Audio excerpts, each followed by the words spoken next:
li nga xamante mooy ay sedde. If motive is to conceal, yes. su fekkee ne kenn mooy pour nëba waaw dëgg la. And you knew that. te yow xam nga si loolu. xamoon nga loolu. That concealment of evidence is a violation of the law. Nëba li nga xamante ne mooy ay sedde loolu yaa ngi yàq loi. If the motive is to conceal. su fekkee ne kenn bi mooy pour nëba. If the motive is to conceal. So you agree that? léegi nangu nga loolu. Yes, if the motive is to conceal, yes. waaw su fekkee ne kenn bi daal mooy pour nëba. waaw dëgg la. In fact, this is so important. lii sax am na solo trop ne. that the TRRC Act. TRRC loi bi nga xam ne moo ëmb seen liggéey. In section 14(1)(f). bunti loi bi. clearly mandates the commission. jox nañ doole commission bi. to investigate this issue. pour ñu gëstu mbir bii nii. to determine or determining what evidence may have been destroyed by any person in order to conceal violations and abuses of human rights. pour ñu mun a xool ban façon sedd leen yaaxa bi nga xamante ne ni dina mun a bi nga xamante ne ni dafa dem si wàllu aaxa ak yelleef yi nit ñi nga xamante ne loolu lañ yaaxa. that torture chamber. fu béréb boobu noonu ñu defar pour métital ak mbugal nit ñi. by changing its character. wecci ko nu mel. could have only been to conceal that evidence. loolu rek lu ko waral mooy moo nekk nëba serde boobu.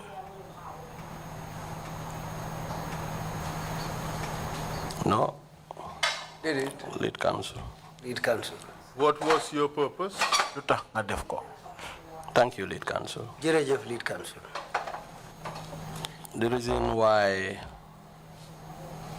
I did what I did regarding that room. li tax ma def li ma def ci fana boobu. As I said first. li ma njëkkoon a wax. It was shocking. parce que mbir mi dafa ànda tiitange. But in the new Gambia. waaye ci Gambia bu ees bi. In the new modus operandi that I intended to be the modus operandi of the service. man comme ni ma bëggee yoon yi ñoo jël ak jéego yi ñoo jël pour li ñoo liggéeyee. Torture. métital. And any hallmark of torture. ak lépp loo xam ne dina ànd ak métital wala toroxal nit. Any way of violations. lépp loo xam ne yaaxala. Human rights. muy elefi doomi aadama. In any form. ci benn anam. Was never. loolu mbir la boo xam ne. Again. duñ ko musa jëlaat. The way to do business for the new NIA. SIS. du nekk yoon boo xam ne moom la NIA bu es wala SIS di jël comme ñu jëfoo ko. And I was not mincing my words in this regard. tuutaluma suma kaddu yi ci mbir boobu nekkut ne dama wax lu ndaw. And my message in this regard was very clear that. suma xibaar ci mbir boobu dafa set mooy ne. No more exercises. lépp loo xam ne lu jéggi dayoo la wala lu ëpp loxo la. du ko jëlaat. Also importantly. te leneen li am solo. The mindset of the service. bunti liggéeykaay bi seen jubluwaay. And its personnel operatives. ak ñi nga xam ne ñooy liggéeykat ya foofu. Need to be also convinced that. ñooñu dañ leen war a xamal ne. This is not just a statement but it's an evidence-based. lii nekkul wax rek de. waaye mbir la boo xam ne dafa ànd ak seede. So when I cut off that bed. so bi ma dogee lal boobu fam nekkoon. Painted the room. ma peinture ci néeg bi ma peinture néeg bi ci biir salle bi foofu. It was meant to send this very clear message. li ma ko def mooy pour ma génne xibaar bi ma yëgle ne. That we are not only cutting on, we are cutting off nekkut ne dañoo emale rek waaye dañoo bañ lépp loo xam ne on the exercise. lu ëppala wala lu jéggi dayoo la. Mr. Sowe. Thank you. jërëjëf. Mr. Sowe. That is what is to be expected in the new Gambia. loolu la ñëpp di doon sentu si Gambia bu bees bi. And that is commendable. loolu nekk na li nga lu rafet la. So thank you. jërëjëf. But that does not change the fact waaye loolu weccuwut ne. that the destruction of the evidence may have been motivated by the desire to conceal the evidence. waaye pour am kenene pour ñu bàyyi yooyu loolu nuroowut ak mbir moo xam ne mooy da nga ko def pour noba li nga xam ne mbiri seede la. Thank you, Mr. Chair. Mr. Lead Counsel again. jërëjëf lead counsel. I didn't have any reason awma benn dalil and any motive for that matter ak benn kene pour to conceal any evidence. pour noba lépp dara loo xam ne mbiri seede la rek. Well, let's Yes, examine that. yes, it has now turned out, and it was then tampering. léegi feeñ na te su boobaa pour wecci loo xam ne.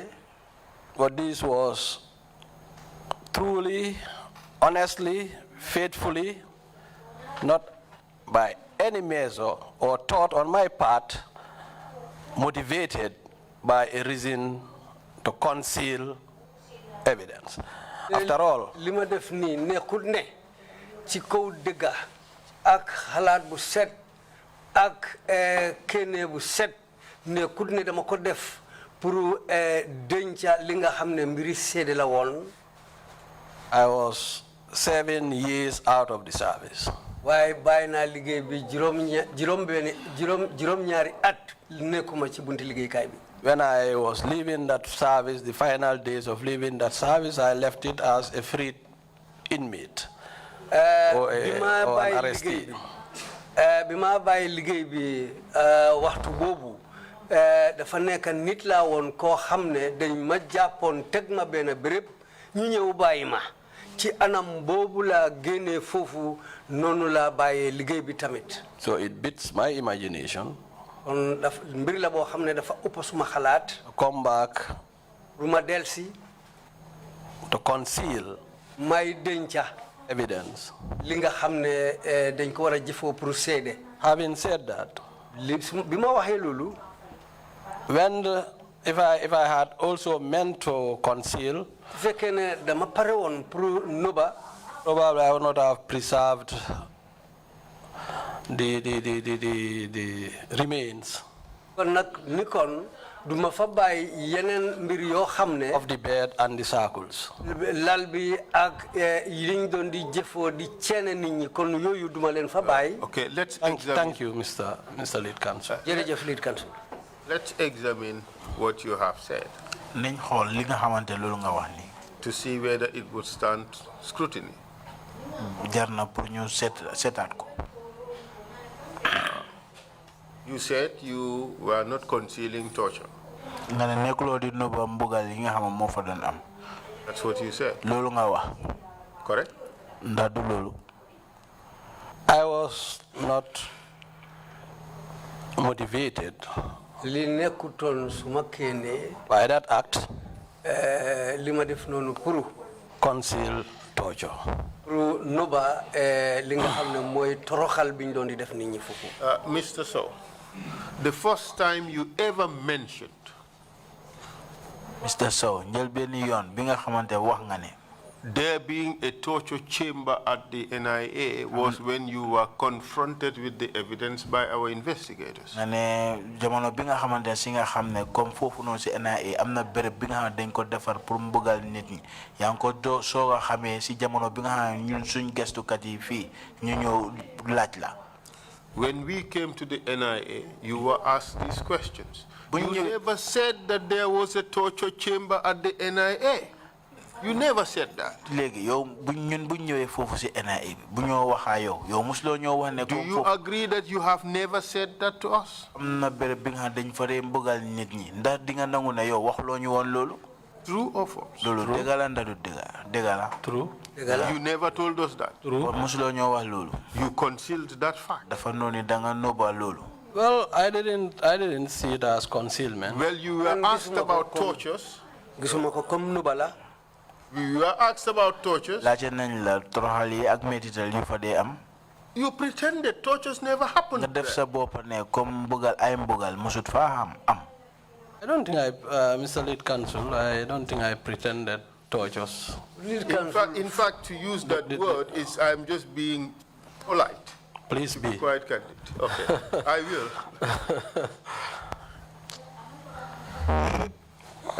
But the thing is, you know that you are statutorily obligated under the TRRC Act to tell us honestly that there was a torture chamber at the NIA. You agree with that? The statute obliged you. Did it? Loi bi daf la santa. Loi bi daf la dictal. Loi bi daf la forcer pour nga wax ñu dégg ji waxtu woowu ne am na fa néeg boo xam ne daf fa nekkoon rek pour ñuy mbugal nit. Do you agree with that? Yes, which I did. I think during the visit, I did not. Did not. No, you did not. They did. You denied that the NIA was a place where people were being tortured. Now you cast it as you said you did not know that the place was being used for torture. Well, now it emerges that as at that time you knew there was a torture chamber which horrified you, but you did not tell us that there was this torture chamber. But Lead Counsel, we visited the chamber and I explained what happened. Or what I did in that room. Mr. Sowe, we visited that place. Mr. Sowe, because of our insistence that we would go into all the places at the NIA. That was pursuant to a search warrant.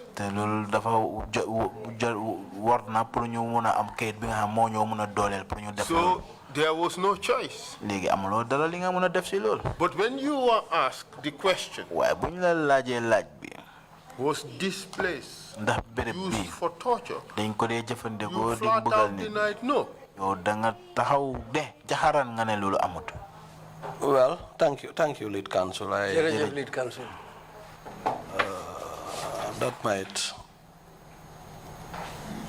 if you will allow me to explain. Okay, let's make it simple.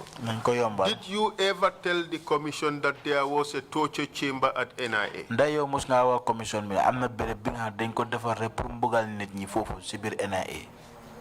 Like how? Okay. We have two of your statements.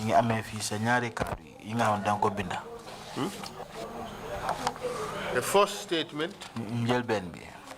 did it talk about the torture chamber?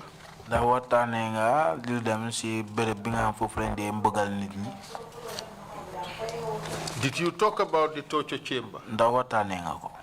It came in the second. In the second? Why didn't it come in the first? Because it didn't come up as a question. In the draft, if I recall. Did it come in your questionnaire? It came in as part of the. Did it come in the questionnaire that you answered? Did you say that there was a torture chamber at the NIA? Well, it did come. In the second draft of my interaction with the commission. Precisely. It was brought up. So when the commission came to the NIA, you never told us there was a torture chamber. Bu commission bi ñëwé ci NIA bi musulo leena wone fofu amna barab bi nga xam dañ ko défar pour mbugal nit ñi. But we visited it, Mr. Lead Counsel. Waaye dem nañ fofu gis nañ fa.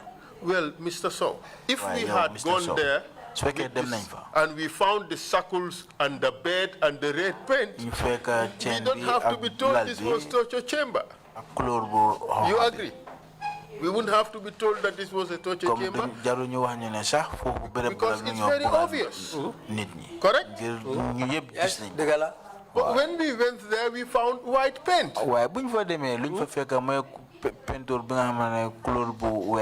No torture bed.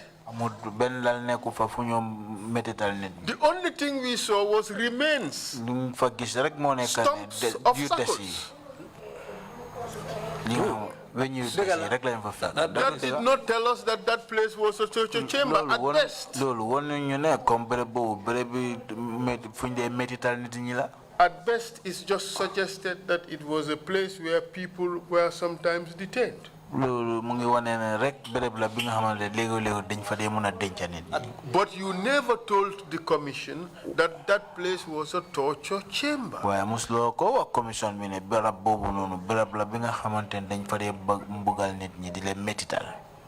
lead counsel, I think I did. Lead counsel, during our interaction, I explained what? The room.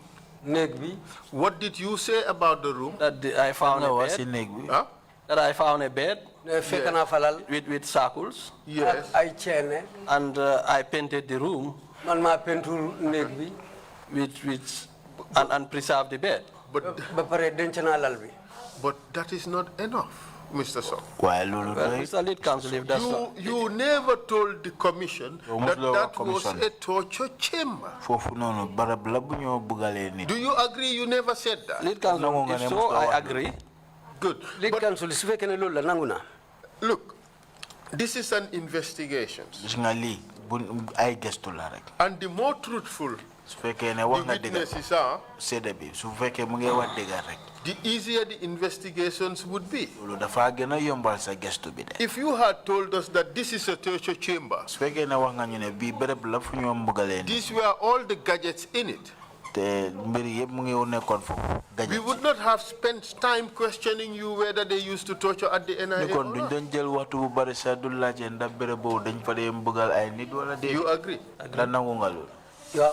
So we asked you those questions because you had concealed the fact that the NIA had a torture chamber. I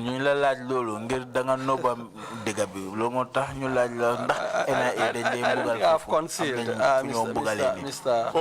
Mr. Lead Counsel. Okay, you kept that fact from our knowledge. You kept us in the dark about the existence of a torture chamber. I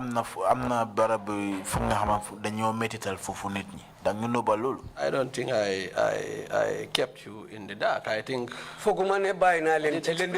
well, and I brought out all the evidence. Look, but if that the circles came out after a lot of questioning about torture, then the way it came out was people being handcuffed or being shackled to the wall, and because of its, I in fact discovered that because of its height, it meant that the person would have to sit in a very awkward manner because of its height. If one is hooked to the wall, one would have to sit in a way that makes it's a difficult posture. That by itself is torture. I brought that out. But you never told us that people were being tortured here because you had denied torture anyway. Well, as I said, those were the evidence of torture. Well, but at the time you had denied torture. So that is why this is concealment. Mr. Lead Counsel. You disagree. If you disagree with this, I'll take another route to show that it was concealment. I don't think if concealment has to do with motive, I don't have any reason to conceal. Well, they may have, there may Because I own up to the act, I own up to it, I explain the reason why I did it. And I didn't do it to conceal. Well, I am trying to prove the motive. I have to bring out all the facts for the commission to be able to determine what was the motive. You said the motive was innocent. You did not want to conceal. You were just doing it because you want to point the NIA to a new direction. That's what you said. Exactly. A new culture, a new ethos, a new way of doing things. That's what you said, correct? Exactly. Wow. Exactly. I am showing you that you could have done all that without concealing the evidence. Enlighten me, lead counsel. Lead counsel. Training. You agree training would have done that purpose, would have served that purpose. You agree? True. Regular sensitization. True. Keeping that room intact as a museum.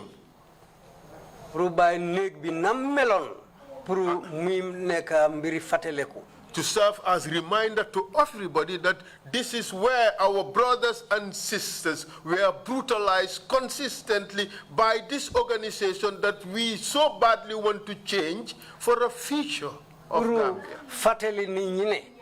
néeg bii nii wala saal bii mooy place boo xam ne fii lañ toroxalee wala fii lañ bugalee suñ mbokk yi suñ jigéen yi suñ mag yi ak rakka yi ak suñ kilifa yi mbootaay bi ko def nag mooy mbootaay boo xam ne moom lañ bugg a wecci nii ci waxtu bi. For the future of Gambia. pour ëllëgam pour Gambia bi ëllëgam. You agree? Well, agreed, but among all these you also mentioned the orientation, the training. li nga wax ni yëpp tamit pour wanale ak jàngale bi. New rules and all that. All that is also happening. Regrettably. I think regrettably. loolu yëpp mbir la daal loo xam ne rëccu dafa dañ ci rëccu. Now the removal of the bed. pour génne falal bi. Of the circles. And the circles. And all other torture gadgets that may have been in there. Mr.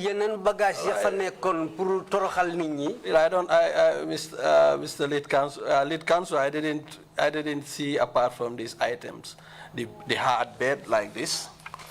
And the circles. The whips and the other things, I can't remember finding those ones in place. But they would be a part of the package. Why? I wouldn't know that. But what I'm saying, you mentioned them. I didn't. Because you did. You did mention them earlier. I mentioned other tools, other gadgets. You mentioned whips. Yes, because you said witnesses. You said witnesses who have testified here have. They were beaten. I said they were beaten. I never used the words whips. You used whips. Well, whips in this case would mean those beating material. Could be sticks. Proceed. But again, in hindsight, we think, oh, well, I would have, if I had known the weight of the implications of having cut off this bed and the circles, it would have been preserved. Because this is just one single room out of many rooms in the service. If I had had an inkling of what it is now of interest and lead to, and it's leading to. I would have preserved. I would have left it untouched. Mr. Witness, what is not helping your case is this. Mr. Witness, you know that Bamba Dinka was more notorious than even the torture chamber. You agree? Well, it was more notorious, yes. Bamba Dinka mo gënon am tour ci tour bu ñaaw. But you know that if you enter Bamba Dinka, you don't see anything that made it so special that it became so notorious.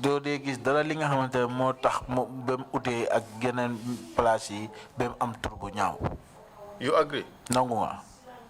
True. And you did not do anything with Bamba Dinka. You decided to preserve it.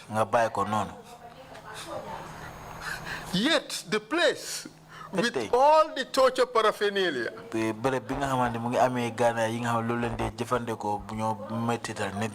which shocked you, you, the person who worked in that institution for 14 years, in which it acquired this culture of torture, it shocked you. Yet you decided to change the character of that place entirely. Yet you telling us that you did not wish to conceal. I did not. Why didn't you preserve it like you did Bamba Dinka?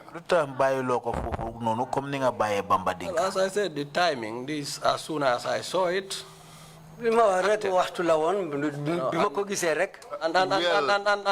Mr. Sowe, Bamba Dinka was there when you saw that place, that other place. Why, Mr. Sowe, Bamba Dinka, it was, step by step, and Bamba Dinka was more notorious than that place. Bamba Dinka, at that time.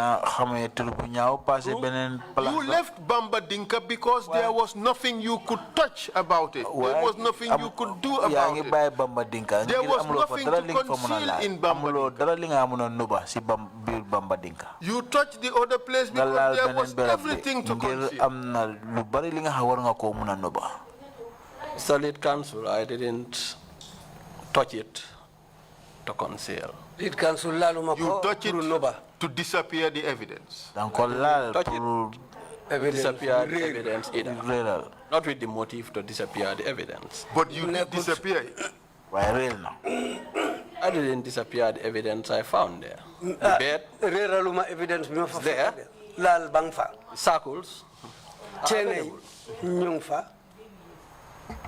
but in fact, I have to make progress. I think the point is very clear for the Commission to make up its mind.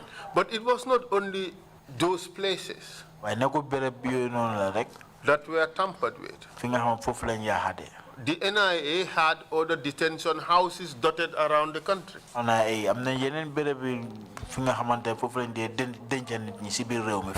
True or false? detention facilities. Call it safe houses, call it rest houses, call it whatever, but there were other places dotted around the country where the NIA would detain people.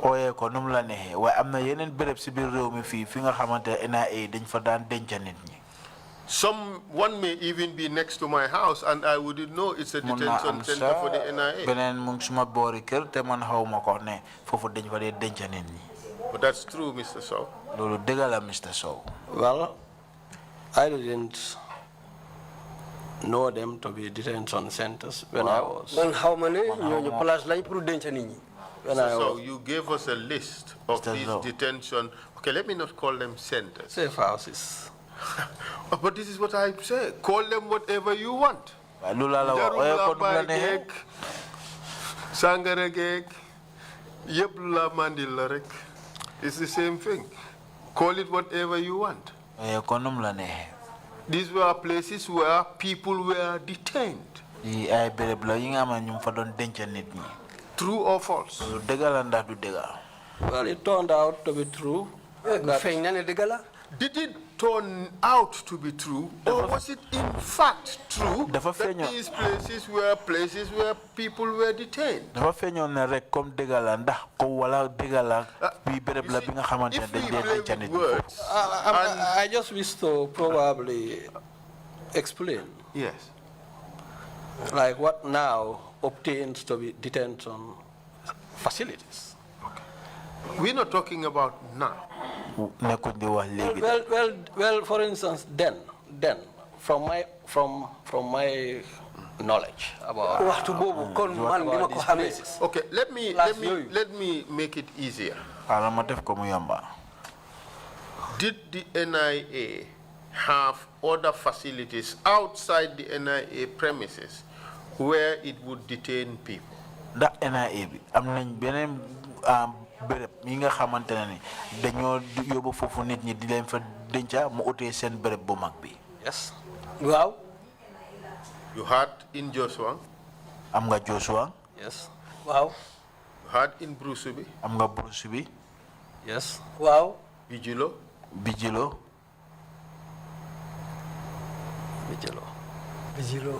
Well, they were okay, well, you kindly carry on. There were many places. You agree? No. Well, about 8?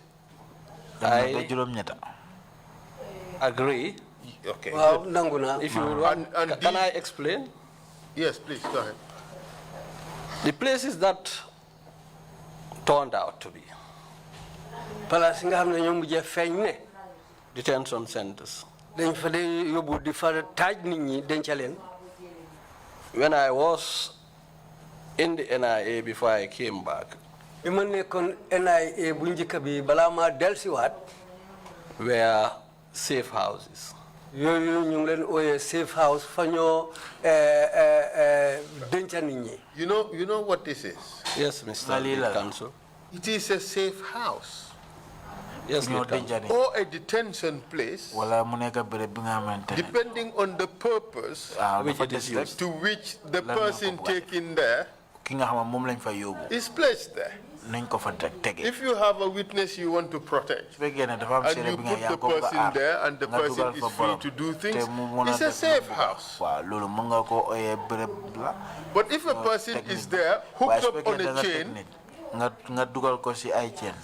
is being beaten and brutalized, it's a detention center. That's true. So these places had dual character.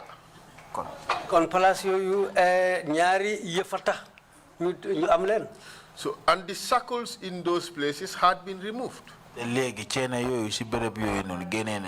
Well, I wish to explain. Were they removed or not? Not to my knowledge. But of course, Mr. Sowe. Not to my knowledge, Mr. Lead Counsel. They were removed. At where? In all of them.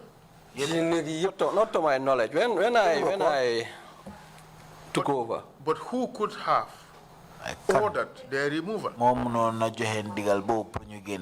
But I would appreciate if this commission has got information regarding the removal of circles from places. I will come back to you on that. But I'm not aware.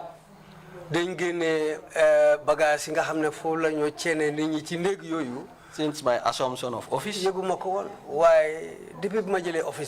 removal of circles or cutting of circles, apart from the head office, the headquarters. And I would appreciate if that information can be provided, we will respond accordingly. Thank you, Lead Counsel. But you would agree also that shackles were not removed only from the torture chamber. That's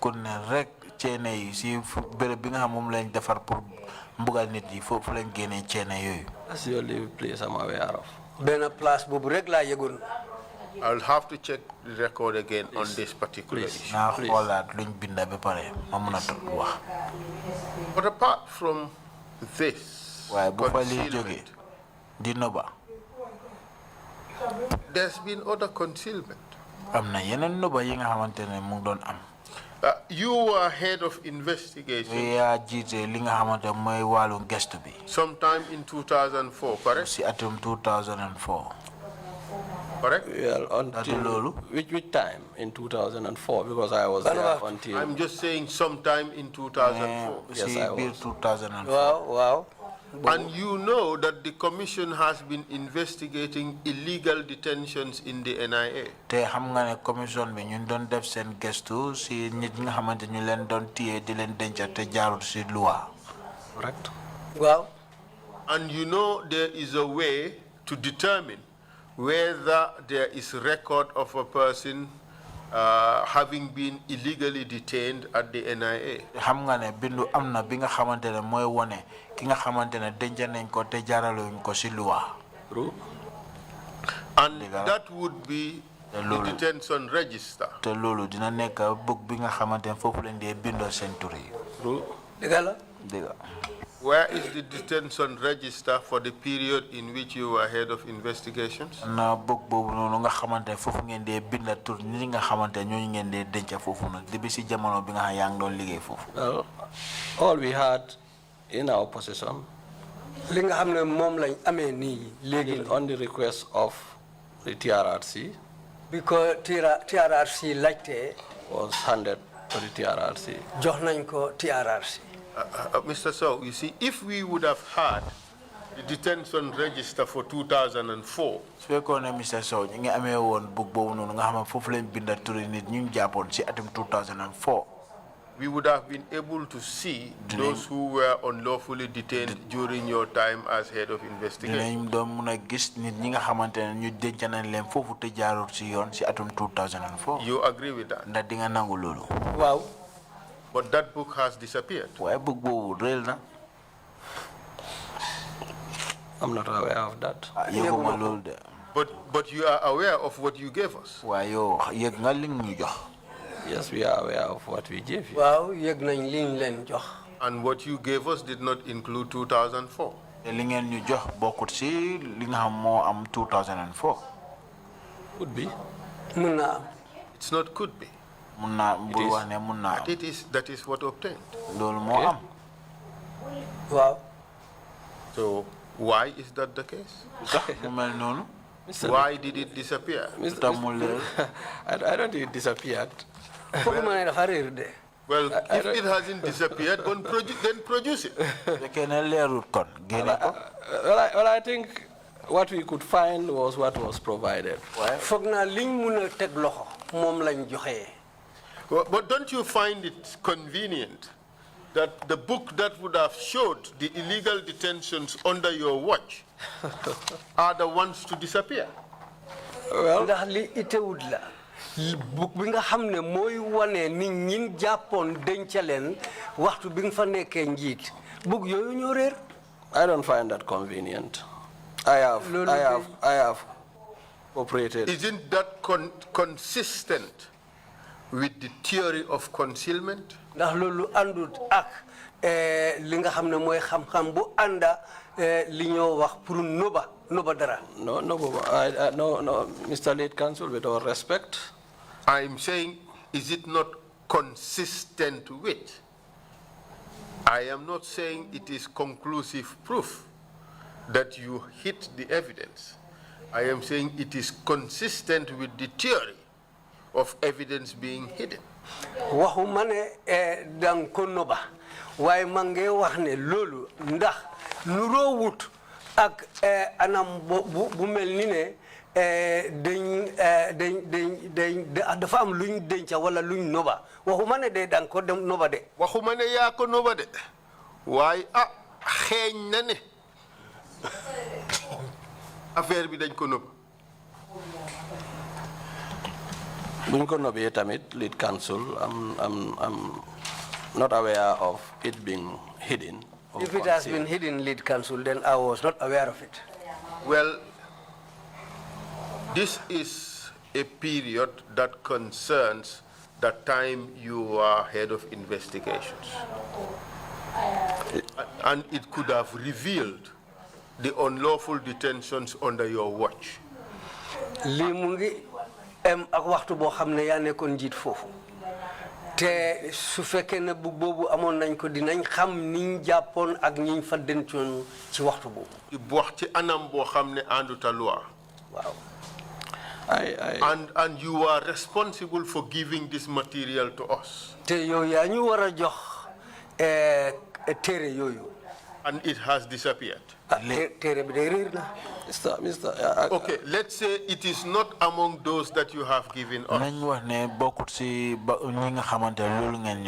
Mr. Lead Counsel. Lead Counsel.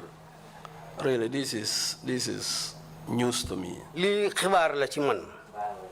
We've had over 74 exchange correspondence between us and the TRRC. Am nañ jokkoo boo xam ne ëpp na ñaar fukki ëpp na juróom fukka ak ñaar yoo xam ne jokkoo la suñ diggante. The period September 2018 doore ko September 2018 to October 2019. Be October 2019. I would have, and among these correspondences, ci biir jokkoo yooyu. There are instances where correspondences were requested. Amna ay yoon yoo xam ne dafa am yuñ laajte woon ci mbiri jokkoo yooyu. And the service continued to provide. te bunti liggéeykaay bi continue na pour joxe yooyu. So if this particular register su fekkee ne téere boobu ñoo wax noonu. was also brought to our attention, su fekkee ne boobu tamit yëgaloon nañ ñu ko. we would have endeavored to respond. kon ni kon dinañ def suñ képp kàttan pour tontu joxe tontu. If it is there, su fekkee ne mu fa. true to our commitment to work with the TRRC on this matter since the visit. Pour dëgg ite bi ñu am pour liggéey ak TRRC. We would have provided. kon ni kon dinañ ko joxe. Or provide an answer. wala ñu jox leen tontu. But all the same. waaye yëpp benn la. If the TRRC su fekkee ne TRRC request, mun nañ ko laajtewaat. we'll continue to look. dinañ continuer pour That's a commitment we made to this TRRC. lii kenn la boo xam ne waxoon nañ ko te ñu ko paree def suñu diggante TRRC. As I said, it's 74 correspondences. comme li ma waxoon ñaar fukka I don't know 74 correspondence juróom ñaar fukka ak ñeneent. It's a rational thinking to think bi xalaat bu jubla pour xalaat ne in the manner pour xalaat ne question came laajte bi ñëw na that it is a theory of concealment. ne lii mbir la boo xam ne denca mbir la wala noba mbir la. As I said, I have no motive to conceal. te li ma waxoon mooy awma benn kenn pour denca dara wala noba dara. So we would proceed along that line. Thank you. Continue now. But the commission, we have made several requests, and we have been told that register is not available. am na ay yoon yu bari yi nga xamante laajte nañ register boobu noonu waaye tot nañ ñu ne amut fa. Several registers, including this one. am nañ fi ay téere yu bari lii si la bokk. Okay. So, but that one we have not received. waaye boobu noonu moom jotuñ ko. And we have, in fact, done an analysis of the register. ñun sa seet ne ñu seegaat register book bi. And there have been 571 illegal detentions. te nit ñi nga xamante ne ñu leen fa Astaghfirullah. Of the 571 detentions that are recorded, moo nekk nit ñi nga xamante ñu leen fa jàpp dem na ba juróom-ñaari téeméer ak benn. 50% were unlawfully detained. nit ñooñu nga jàpp soo ko xaajalee juróom fukka bi yëpp dañ leen fa téye. So bu àndutal loi. the findings are out of 571 individuals recorded as having been detained from 1994 to 2017. 561 nit ñi nga xamante nañ leen depuis 1991 ba 2017. 295 were held past the 72 hours. 295 bi yëpp ñu leen fa jàppal lu passé ñetti fan. And the remaining 276, we had no information to be able to determine the length of their detention. ñeneen ñu fa des 276 ñooñu mënuñoo xam fa lañ nekk ak naka lañ yàggee woon buñ leen jàppee. Clearly it says therefore that the NIA was a center for unlawful detention. léegi lii leeral na NIA béréb la bi nga xamante dañoo denca nit ñi foofu te àndut ak loi. You agree with that? da nangu nga ak loolu. You agree with that? Agree with that. nangu na. And now let's take the issue of concealment a step further. nañ continuer si li nga xam mooy nuba ñu sori si tuuti. Did you destroy any documents or materials at the NIA when you took over? yow bi nga ñëwee nekk ñu def la njiitle foofu noonu si NIA mus nga yaaxal si lu dem si kayit wala ay yeneen yi jumtuwaay foofu noonu si NIA. No. Did it? We have received information that you have destroyed by burning. de jot nañ fi ay xibaar ne ñu ne yaaxa nga te ni nga ko defee mooy da nga lakka. Some documents. ay yenn kayit. Not true. du dëgg. I've not burned any documents. lakkuma benn kayit. Where are the documents that were in Liz Gomez's office? ana kayit yi nga xamante moo nekkoon si office Liz Gomez. Liz Gomez's office. Office Liz Gomez. You know what I'm asking? xam nga lu ma wax. Well, I wouldn't. I wouldn't be able to say exactly where they are. Mr. Sowe. Mr. Sowe. Yes, Mr. Lead Counsel. You are head of the institution. Yo, bari bi liggéey kay nga jité. That's true. And the materials, the documents in the office of one of the most senior officials got missing. Amna ay kayit yi nga xamantene reel na ci te fum reel mo nek office ki nga xamantene ñu gën am mahama yu kowe fofu non ci office koku la reele. And you have nothing to say other than I did not know. Yo amlo dara li nga wa ngay wane xawma ci dara. I'm not aware of any such report that documents that were in Louis's office. Yeguma ben xibaar ne amna ay kayit yi nekkon office Louis Gomez ne kayit yoyu réer nañ yeguma ko won. Can you provide us the commission? Dañu mën nga ñoo indil fi ci commission bi. With all the documents that were kept in Louis's office. Ay kayit yi nga xamantene ni yeb ñu ko dencoon fofu ci office Louis. Would you be able to provide them? Mën nga ñu ko jox. Would you be able to provide them? Well, as I said, we will check. What is there to check? It's just like if I am being asked whether the documents in Mamunderi's office would be there. Of course they would be there. They don't have feet to walk. All we have to do is just go there and see. We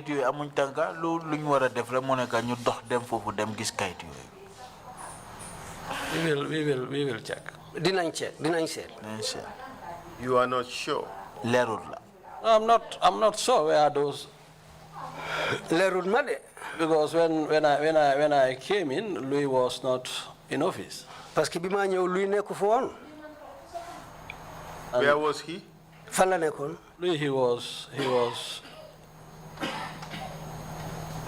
Louis was arrested. Did you ask for a handover of his office? I didn't.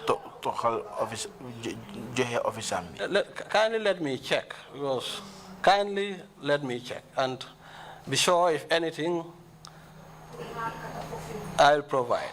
I'm now reflecting whether Louis was with me shortly in office and then arrested, or was he arrested? Did you burn any documents? No, no, Mr. Lead Counsel. Well, we would be able to determine whether any documents are missing or not. Okay. You understand that? Quite well, Mr. Lead Counsel. How about where are the documents that were in Mr. Baji's office? Yeah, there. Well, as I took over, yes, those documents are there. Would you be able to provide them to the commission? We will. So you see the difference? Yes. Those that you are accused of destroying, you have no idea. And those that you have removed from Mr. Baji's office and kept, you can easily, oh, they are there and very confident. No, that's the office I took over. My office, That's the former DG's office. My office, Mr. Sowe, Yes, Mr. were Sowe. you accused of destroying evidence for the purposes of concealment soon after you taken office? Destruction or concealment of evidence? But you had that Office as DG. Yes. As new, DG 2017 onward. Yes, you had that fight with Mr. Baji. It was a publicly known fight. Is that not true? I think on the case of Mr. Baji, Mr. Baji.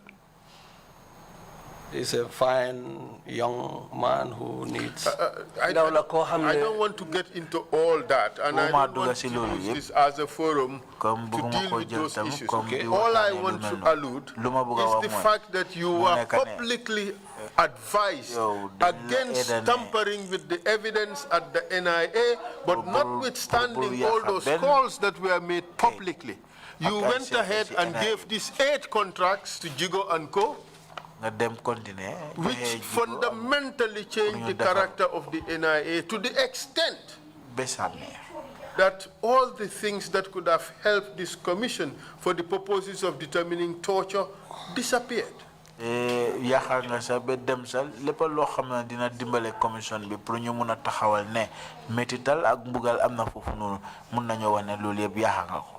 Mr. Lead Counsel, the purpose of the rehabilitation works at the NIA headquarters was not meant to conceal or tamper with evidence. You would agree that as at that time you were being told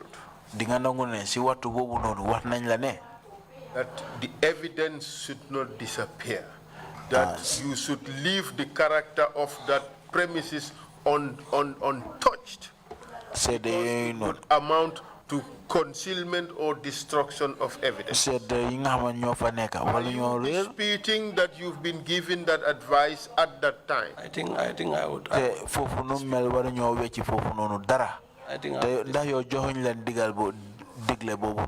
dispute that. I think I would dispute that. I received advice not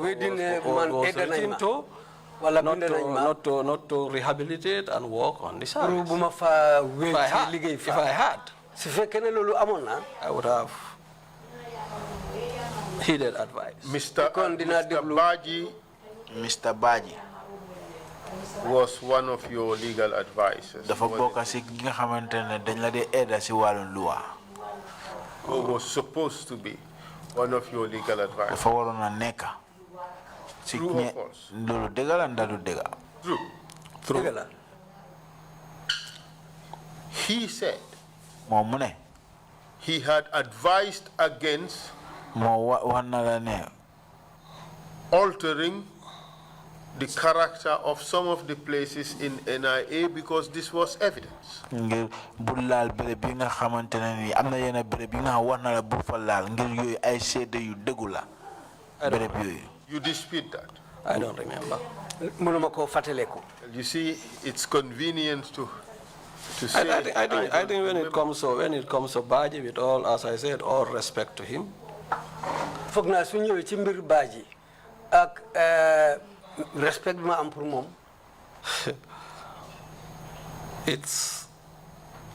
Like I said, I don't want to go into those personal issues. Okay, no, I can't remember. All I am saying is, he claimed to have advised you not to do this because that would be unlawful. But now you're saying you don't remember. I don't remember.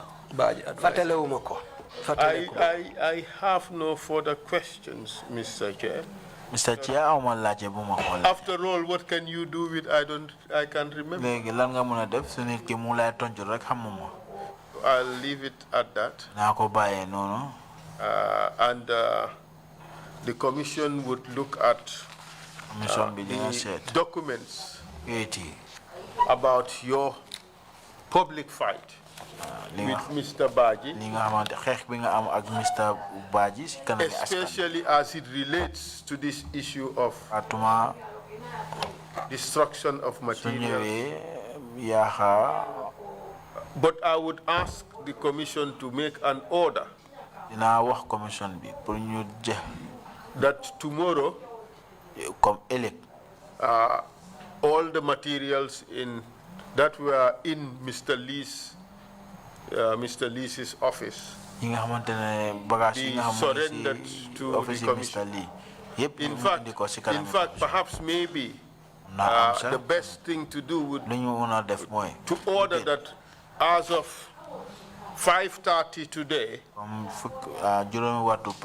NIA deliver those materials to the TRRC. So that way we avoid the issue of reconstruction.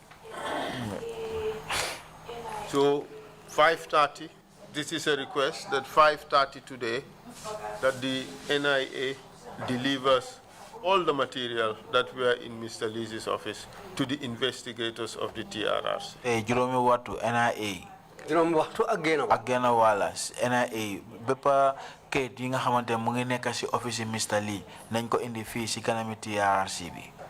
No, perhaps maybe the investigators would just go to the NIA and the materials be handed over. Wala gestukat yi ñu dem ci NIA bi. And adequate handing over notes and chain of custody documents prepared. Léegi ñu wone ne ay binda yi nga xam mooy wone ne joxe nañ kayit yi te ñoom tam jot nañ ci kayit yi. No further questions. And thank you very much for answering my questions. Thank you, Lead Counsel. Thank you, Counsel. On this last point, we have every right to ask for material. Sometimes we don't even have to give you any notice of that one. But it's 5:30. You have enough time. Is that a reasonable time to call your people? We have an hour and a half. We will try. We will communicate. Well, you can send a message, and our guys would go out there, just have it delivered. So, as we continue to wind up here. Just perhaps one issue, Mr. Chair, before. Yes, ma'am. He's consulting. Just.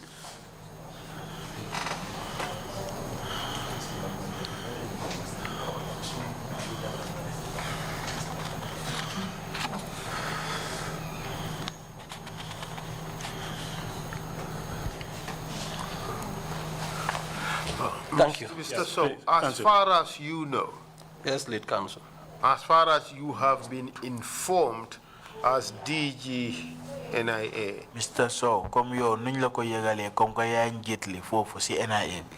Are there other graves at the Tanje outpost? Da amna yeneen bamel yi nga xamantene ñu ngi nekk Tanje.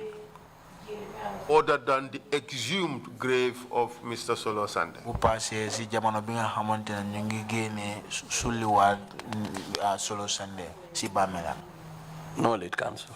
Lead Counsel been informed musuñ ma jox xibaar bobu of any such. I would ask, I would put before the chair a request for exhumation warrants for the NIA premises in Tangier. Thank you, Mr. Chair. Right. Thank you very much, Emma. Thank you, Council, and thank you, Mr. Sowe, for coming to testify before the Commission.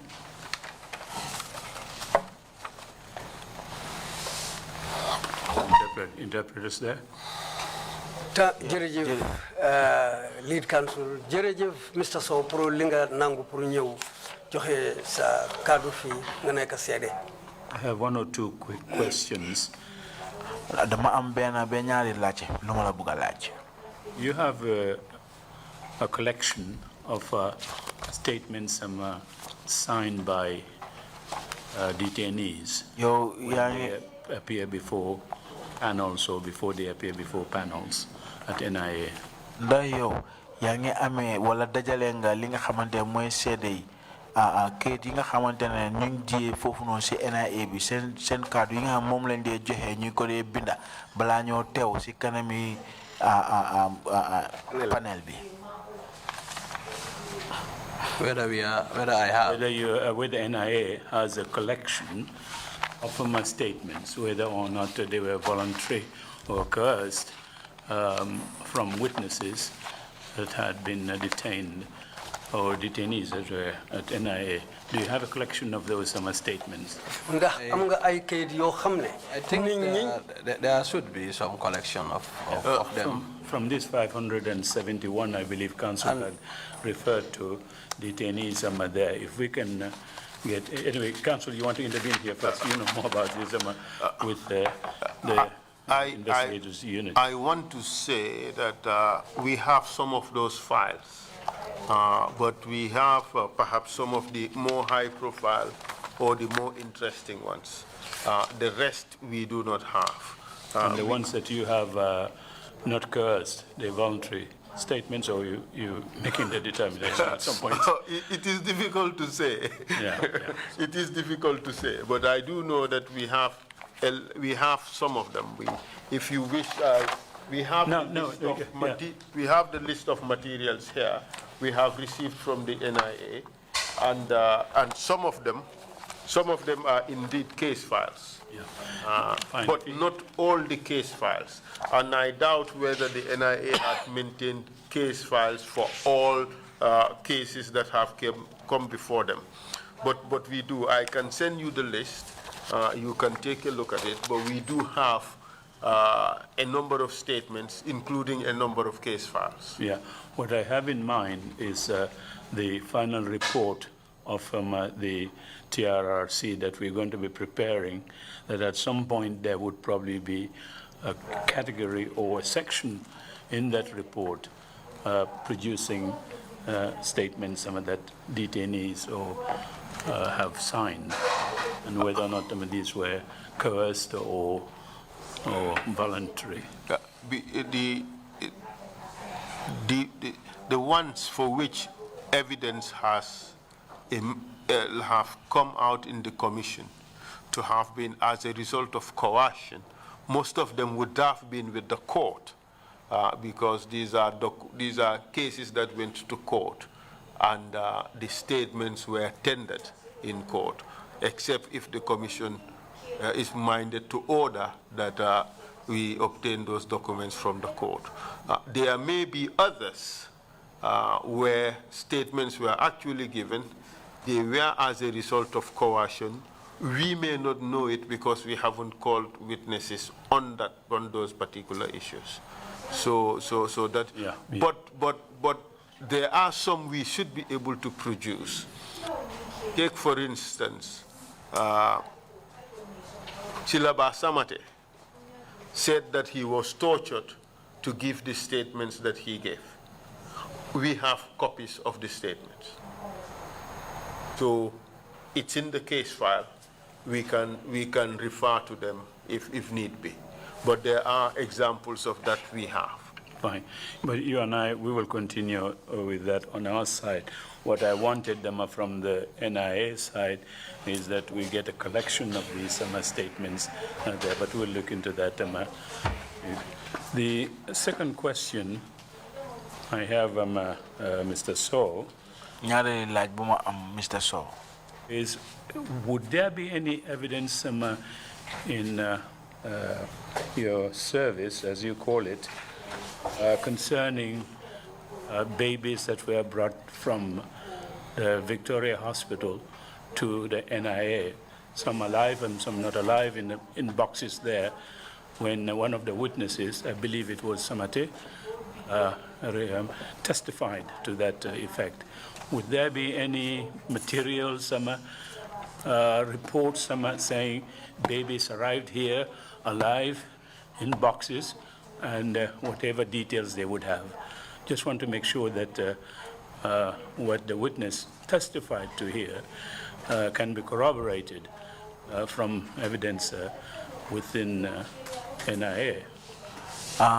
Sede bi luma la bëgg laaj mooy comme am na benn sede bu fi wax ñu ko wax si Laba Samate mu ne dañ dee jëlee ay neene ñi nga xamante ñu ngi nekk foofu si leptaan bu mag bi Banjul léegi luma la bëgg laaj mooy ndax yéen suñu indee leptaan neene yooyu noonu ñu ngi leen dugal si biir kees si box ñu indi leen ndax da ngeen leen dee bindu comme neene nangam bi nii moo ñooñu lañ indi fii si suñ béréb bi loolu laa bëgg a xam ndax te buñ leen naa indi tam da ñu ngi dunda wala dunduñ.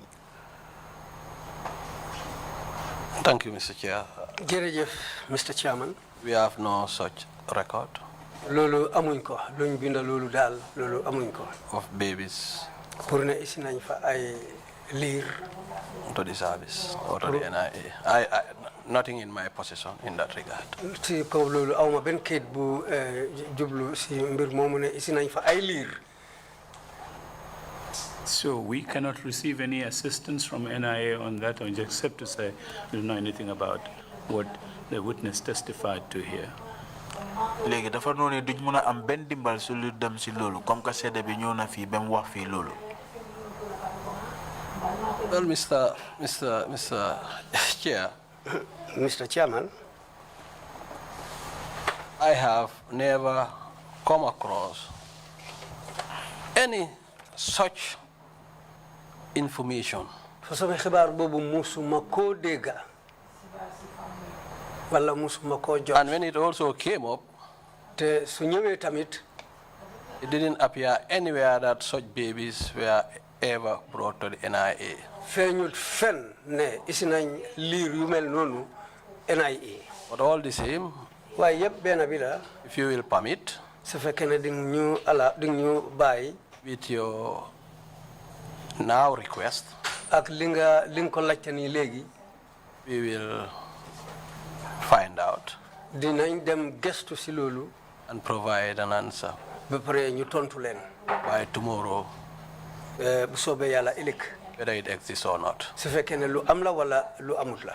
If that will help the process. su fekkee ne loolu dina mën a joxe ndimbal ci mbir mi. That should be very helpful indeed, thank you. Thank you, Mr. Chair. Next, question. Yesterday, I was referring to the categories of staff, your personnel within the agency, and one category, from operatives all the way to the DG. I wanted to know the accusations about torture by NIA personnel. Which box would have the most torturers? And I thought we were I was preempting the answer yesterday on that and said, let's wait until we probably would get to it. So can you help on that? Comme Demba. Box would have more torturers. Lache bu ma la bëggoon a laaj woon Demba moo nekkoon ne comme léegi NIA bu ko dooree si ñi nga xamante ne ñoom ñoo gën a suufee di def seen liggéey ba dem si seen jiit li léegi ñi nga xamante ne ñoo dee mbugal nit ñi di leen métital ñooñu si ban boor lañ nekkee loolu laa bëgg a xam su fekkee ne yaa leen war a dugal si kees si ban kees ngay dugal nit ñooñu noonu. Thank you, Mr. Chair. jërëjëf Mr. Chair. The torturers mentioned ñi nga xam ne ñoo doon di métital nit ñi foofu ñi nga xam ne wax nañ seen mbir is regrettable. li luñ rëccu la If one does an analysis of it, ku seet mbir mi sega ko seetlu ko bu baax there are a few counts. li nekkul lim bu bari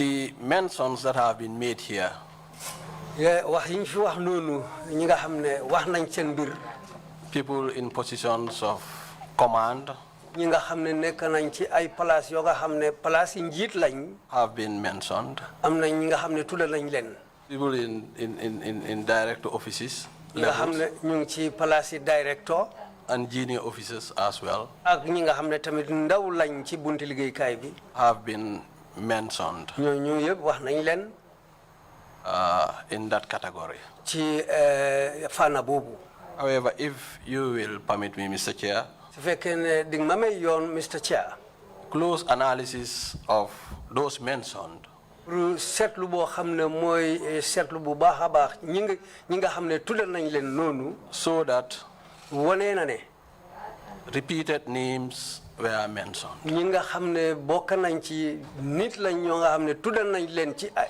yoon yu bari Not a count more than 10 or even 20.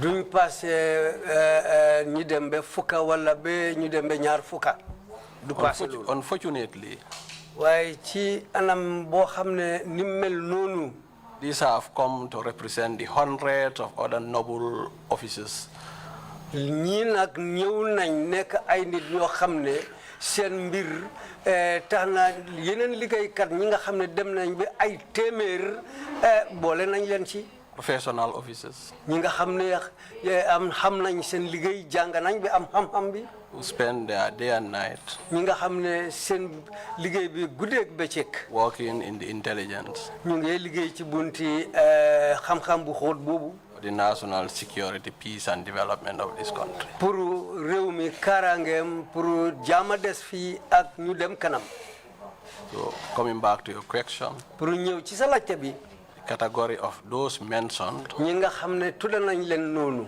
and allegedly mentioned, ak ñi nga xam ne wax nañ seen tournée lii lañ def tamit it cuts from junior to senior ranks. dafa dooree ci ay liggéeykat yi nga xam ne ñu ngi nekk ci place yu suufee ba ci kaw Thank you, Mr. Chair. If you can, jërëjëf Chairman thank you very much. If you can provide them some analysis, some information on that, that also would be very helpful when we come to look at our recommendations. su fekkee ne di ñu mun a jox xibaar boo xam ne sega nga ba pare seetluwaat nga ñooñu nga jox ñu xibaar bu seet ci mbir ñooñu loolu tam dinañu mun a dimbale ci suñ bind mi ak liñ ko doxalee. Consider it done, Mr. Chair. kon Mr. Chair fu mu nekk nii wax naa ne loolu mbir la boo xam ne dina am. How do you go about NIA in recruiting your personnel? Again, I would have to use that very broad term, personnel, operatives all the way to the fine to DG. That's left to the President of the Republic to determine whom he wants them to appoint as DG. But below that level, unless you tell me it's national secret to advertise that, then you don't need to answer the question. But what qualifications do you need to be an NIA operative, an NIA agent? Do you advertise? yan façon nit ngeen dee jël ñi nga xam ne ngeen di jël ñi ngeen dee jël pour ñuy liggéeyal NIA yan façon kayit la ñoo am ci xam-xam ci jànga ak ci man-man pour ñuy liggéey ci NIA parce que dooree ko ñi suufee ba dem ba nekk place yi DG xam naa ñi nekk place yu kowe noonu xëy na président bi moo leen dee tànn waaye yeneen liggéeykat yi nga xam ne ñu ngi ci biir bunti liggéeykaay bi yooyu naka lañ dee tànnee liggéeykat yi foofu dooree ko yan xam-xam lañ am ak seen kayit yi ak lañ man. Recruitments are open. Gambians apply. dañ dee ubbi pour ñi nga xam ne bëgg nañ jël ay liggéeykat dañ ko dee ubbi waa Gambia binda. Without exaggerating, every day or every week we are in receipt of applications. So you submit applications to the service headquarters. Bes bu nekk ñu ngi am ay letter ñi nga xam ne ñu ngi bëgg a liggéey ci bunti liggéeykaay bi bes bu nekk letter yooyu ñu ngi ñëw. Appointments do also happen. Te dinañ dee jël ay nit tànn leen jël leen pour liggéey bi. Like the Director General. Lu mel ni Director General. Deputy Director General. Ki topp si Director General bi. Talent spotting does also happen. Te tamit dañ dee seetlu xam-xam yi nga xam ne nit ñi am nañ ko kii ban façon xam-xam la am ak xam-xamam fam la toll yan façon kayit la am loolu tam dañ ko dee seetlu. Depending on the caliber. Borom daal fan la xam-xamam toll. And the rank required. Ak place biñ ko war a jox. And the assignment needed. Ak façon liggéey biñ ko war a jox. So that's also another one that we do talent spot for purpose and encourage. Fan la boo xam ne dañoo seet xam-xami borom pour seet ki ñoo jël. Application. Njàng mi daal dañ ko dee seet. Applications are looked at. Dinañ seet lettre yi gars yi di bind tamit pour liggéey. It is for a higher rank above 10. Si fekkee ne place la boo xam ne place bu kawe la bi ëpp grade 10. Recommendations are made to the Personnel Management Office and the Office of the Secretary General. Dañ dee bind ay kayit yónnee ko Personnel Management Office ak Office Secretary General pour aider leen façon ñooñu yiñ soxla pour jël leen. Do you have any individuals who have not gone to school at all? Am ngeen ay nit ñi nga xamante ne ñu ngi liggéey foofu te jànguñ demuñ school? As full-time operatives, apart from the cleaners and the apart from those ones. I'm talking about whatever you say, personnel operatives all the way to the DG. We have. No, we don't. In fact, what we have, Mr. Lead Counsel, many graduates.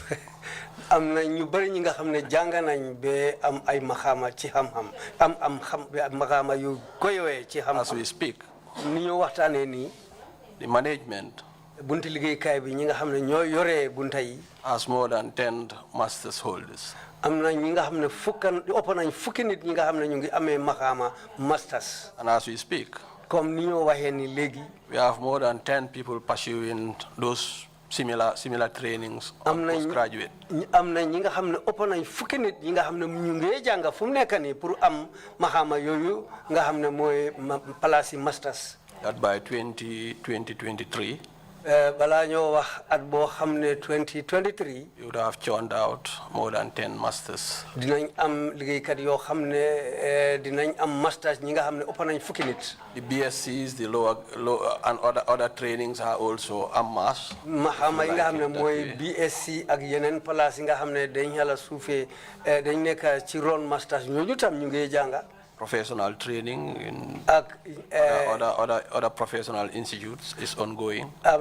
Janga tamit mu ngi am ñi nga xam ne ñu ngi jànga ci yeneen place pour am yeneen maxaama yi nga xam ne xam-xam bu set la ñu ut foofu pour ñëw mun a def liggéey bi. Training in foreign languages is ongoing home and abroad. Am na ñeneen ñi nga xam ne ñu ngi jànga làkk yeneen réew yi ñu ngi dem ak a ñëw. And that's the type of capacity we aspire to have for the service. Te façon maxaama yooyu ak ni ñooñu lañ dee bugga pour ñu dugal leen ci liggéey bi. In all fields. Ci fànn bu nekk. Getting the bright, the best. ñun dañ dee tànn ñi nga xam ne seen xel baax na ak ñi nga xam ne nit la ñoo xam ne ñu takku lañ ci mbiri xam-xam. Of Gambians. ñi nga xam ne waa Gambia lañ. That's the service we need to build for this country. Façon bunti liggéeykaay boobu lañ bugg a taxawal pour réew mi. So we are in a good state. fu mu nekk nii ci tànka bu baax lañ taxawee. The intellectual posture is good at the moment. fu mu nekk nii bunta borom xam-xam yi ñu war a am ci bunti liggéeykaay bi fu mu nekk ci taxawaay bu baax la nekk. It's an aspiration we intend to develop and grow. te loolu kenn la boo xam ne bugg nañ koo ëppal bugg nañ koo dooleel mu ëppa fu mu nekk nii. Yes, sir, Mr. Chair. Two short questions left. Council, you wanted to intervene? You wanted to raise a procedural thing? Or Well, shall I continue? that angle need to be pursued. I'll leave it to you, but if you wish, I can take it up. It's a point that I missed, so I sent it to you. But you know, if you wish, I can take it up because it's a major issue. Yes. We received information that over 200 or 300 of NIA staff are semi-illiterate. am nañ xibaar ne ñu dem ba ëppa ñaari téeméer wala ñetti téeméer liggéeykat ñu nekk NIA. Or a lot of them can barely read or write. ñi nga xam ne jànguñ wala ñi nga xam ne ñu ngi fa am na ñu bari ñi nga xam ne mënuñoo binda wala mënuñoo jàng dara si angale. Not true. Seeda bi ne loolu du Not dëgg. true. mu ne seeda bi ne du dëgg.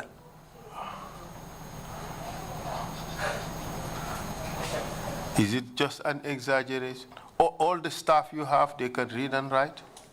liggéeykat yi ngeen am yëpp ay nit la ñi nga xam ne mën nañoo binda mën nañoo jànga. All the operatives, Mr. Lead Counsel. Okay.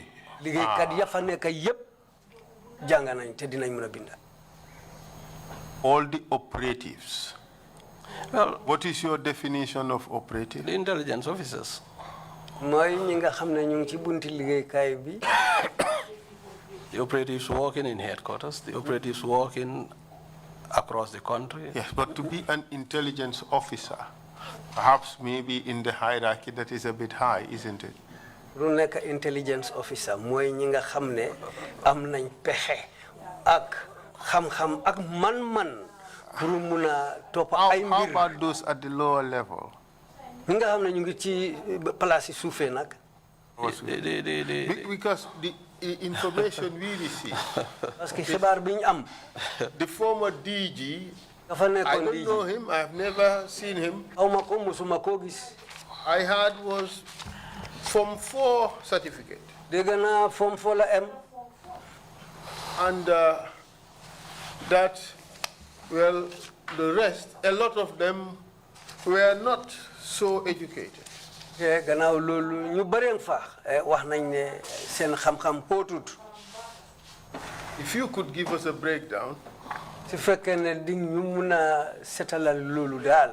Various, fanse ko. all the categories of staff. Okay. And ñi the nga xam types of qualification. Okay. ñi nga xam ne ñu ngi liggéey foofu ak ku nekk xam-xam bi mu am ak makaama bi mu am nga faram-fànce ko.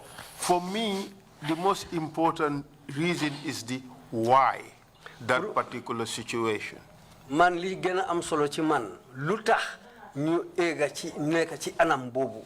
Because the information that reached us in the investigations is that it was based because of the tribalism that was that foreshadowed the recruitment of NIA personnel. ñun xibaar bi ñu am mooy pour xaajale xeet moo tax ñu bëreen fa liggéey ñi nga xam ne ñu ngi leen gis ne jànguñ wala xamuñ waaye xaajale xeet moo tax ñu jël ñu bëri dugal leen si liggéeykaay bi foofu ñuy fa liggéey.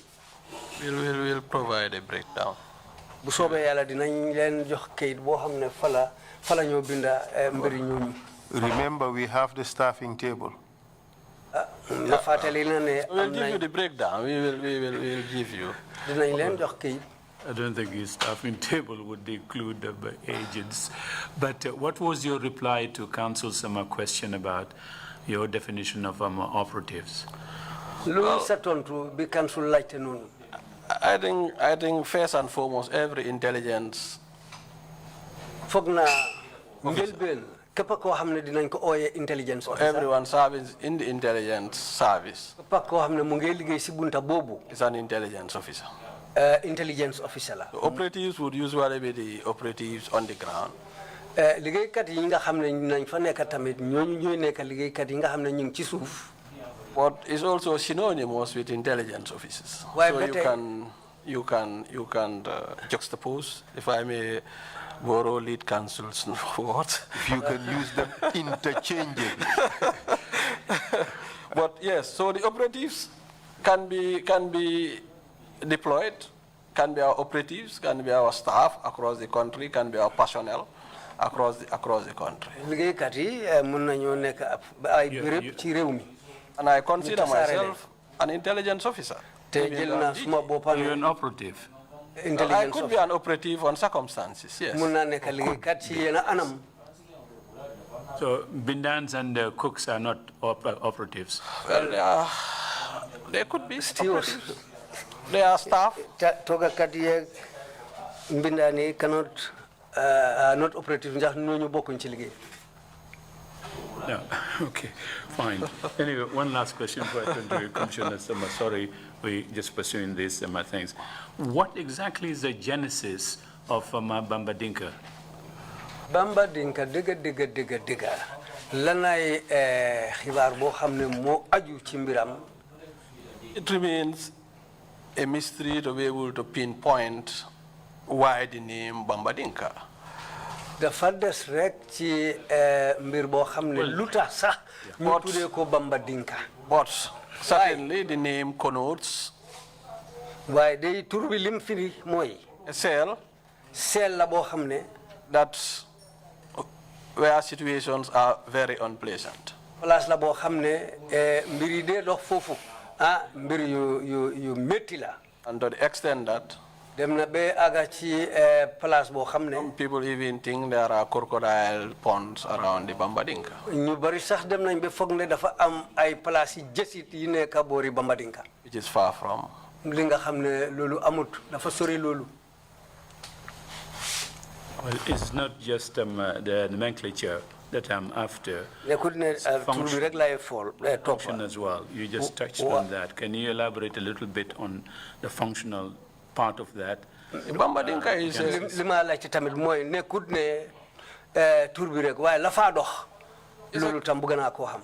Well, with no cell is ever common, but it's a common cell that amul cell bo xamne yomba na waye nak momit celli bopam la whose name is very awing, if you like it that way. Bo xamne tour bu ñaaw la am ak tour bo xamne dafa siiw ba pare daf té tital nit ñi. And yet when you see the room is within even the open of the services frontage. Te so gisee néeg la rek te ci boori bunti liggéeykaay bi la nekk sax. And the last one, when you were detained at NIA for 2 weeks, were you taken to Bamba Dinka at all? No, Mr. Chair, I was detained at the security front gate. Did Mr. Chair, bunti karange bi nekk ci bunta bu mag bi ci boor boobu lañ ma taajoon. And they didn't torture you? They didn't torture me. They did. Toraxaluñ ma. If you will permit. I have a very profound lesson from my that 14 days. Amna lu rëy lu ma jàng ci fukki fan ak ñeneent yooyu. Very humbling for that matter. Loolu dafa tax ma gën a tuutel suma boppa. I was there. Ma ngi fa woon. I saw a cat. Ma gis muus. Jump. Mu tëb. On the Ministry of Justice. Ci bunti next door. Ministry of Justice mooy bunti boo xam ne mu ngi dendoo ak foofu mu tëb duga fa ba pare mu dellusiwaat. Strolled in the premises of the service. Mu wóor tuuti ci biir këri NIA bi. And jump back into the justice. Mu tëbaat delloowaat ci këri Ministry of Justice. For me, that was very profound. Loolu nag lu ma jàngal la. For a day. Benn bés. I considered. Ci bés boo xam ne xalaat naa ne. That on the whole. Ndeke. Even a cat. Muus sax. Can have more freedom. Mun na am boppam. Move about. Pour mu doxantu ni mu buggee. Than me. Pour mu mun a am boppam pour mu doxantu fekk man duma ko mën a defal suma boppam. It might have meant a jump for the cat. Mun na nekk topp pour muus mi. But for me, Mr. Chair. Waaye pour man, Mr. Chair. That left a long term. Loolu bàyyi na dara suma xel loo xam ne. On me. Lu yàgg laa doon ci man. For being humble. pour ma wàcce suma boppa. So it was instead of a carrier pigeon, and you have carrier cats bringing messages to you. Well, that was the cat story I left detention with, and it always reminds me of. Lolu moy lima gis fofu mbiri mus. That I'm just human. Lolu daf ma de fatali ne man nit rek la. Thank you. Thank you very much. Commissioners, Deputy Chair, you have the floor, please. Thank you, Chair. Jërëjëf Chair. Thank you, Mr. Sowe. Thank you, Essa. Jërëjëf Mr. Sowe, jërëjëf Essa. I have a series of questions and a small statement. Am na laajte yu ma la bëgg a laaj ak tuuti kaddu. Do you still have the bed at the NIA? Ba tey lal boobu noonu yéen a ngi ko amee foofu si NIA. Yes, we do. Waaw ñu ko fa am. Because when the commission came there, you did not show us the bed. Ngir bu ko fa commission bi ñëwee woon wanuloo ñu lal boobu. I think we did. No. Foog naa def nañ ko. What you showed us, loo ñu won. not you, your men, sa nit ñi. was an envelope. Mooy envelope. With the cut-off shackles. Bi nga xamante ne mu ngi amee dogiti chain yooyu. And that's all they showed us. Loolu la ñu won. Because they went to great pains to assure us that there was no torture at the NIA. Dañ dem woon ñu ne benn métital amutoon NIA. And the only thing that happened was these shackles that they had in an envelope and showed it to us. Lu ñu wonoon rek moo nekk dogiti chain bi nga xamante dugal nañ ko si biir envelope ñu won ñu ko. So please, if the bed is still there, ndax ba tey lal bi mu fa. the shackles, chain yi.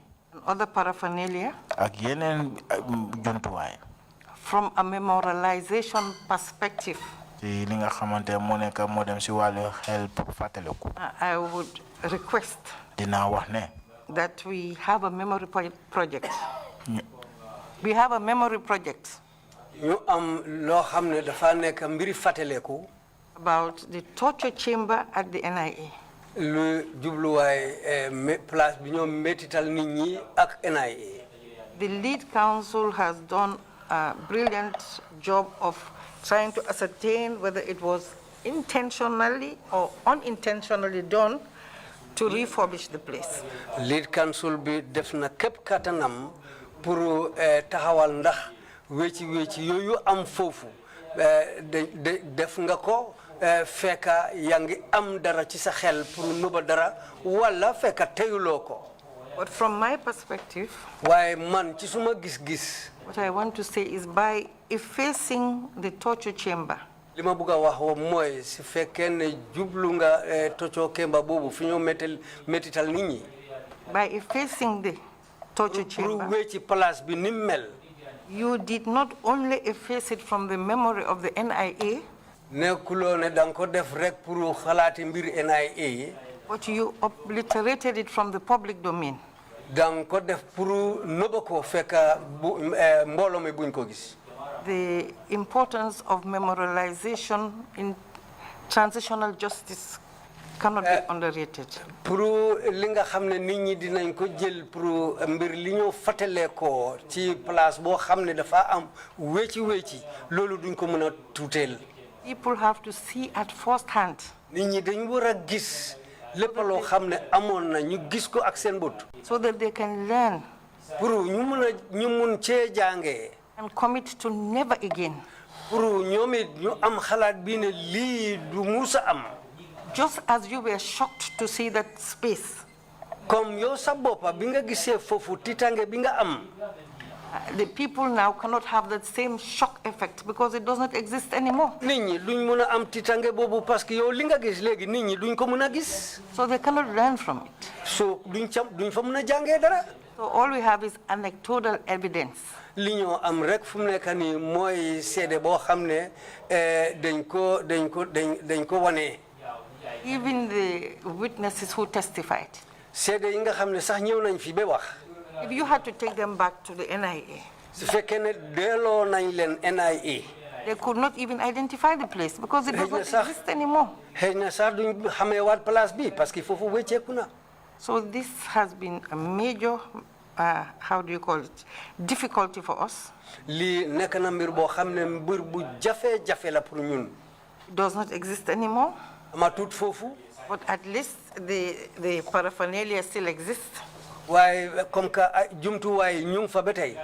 We have not finalized on the memorialization yet. The lead counsel had said you could have kept it as a museum, but I will work with your members of staff to see how we can set up a space at the museum or somewhere else to ensure that this torture chamber is reconstructed again. Comme ka lead counsel try na wax na ko waaye nag comme que duñ mun a am li nga xam ne mooy fàttali nit ñi dëgg place ba na meloon waaye man dinaa continuer liggéey ak sa nit ñi pour ñu mën a am place even si fekkee ne ca museum balaa nekka ñu am place fu jumtuwaay yi di mun a nekka pour li nga xam ne dina mun a nekka mbir liy fàttali nit ñi. Just one last thing. I think you had pictures of the place, not so, before. Foog na ay nataal am na place ba na meloon. Okay, so those pictures and the bed and the shackles and all these other things, I think will form a good memory project. Thank you for your. Kon natal yoyu ak dogiti ceene yoyu ak lal bi loolu yëpp bu ñu leen boolee dina nekk ay mbir boo xam ne dina mën a nekk affaire fàttali pour nit ñi. Thank you. We will. Jërëjëf dinañ try. We'll support and work on that request. ñun tam dinañ joxe sin dimbal pour li nga wax ni mu mun a am. Thank you very much. Yes, Imam Jallo, you have the floor. Imam Jallo. Witness. Say Debbie. I am very much disturbed by the fact that many of your service chiefs who appeared before this commission were very highly evasive, and all their statements were punctuated with "I don't know," "I was not there." And surely the purpose of having a security service is to safeguard the population.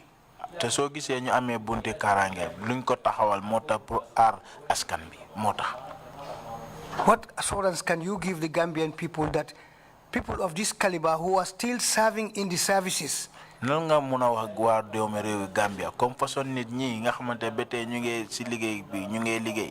will change their attitude for the good? Thank you.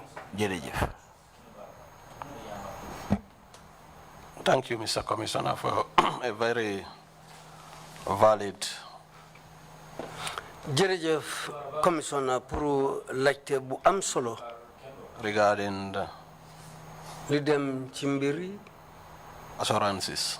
Li nga xam ne mooy dalal xeli nit ñi. The purpose of security first and foremost.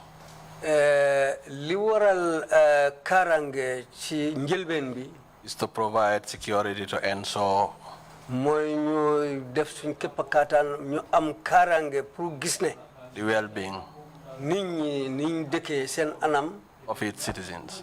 ñu nekk ci anam bu baax ak pour waa réew mi. People should find their securities trustable.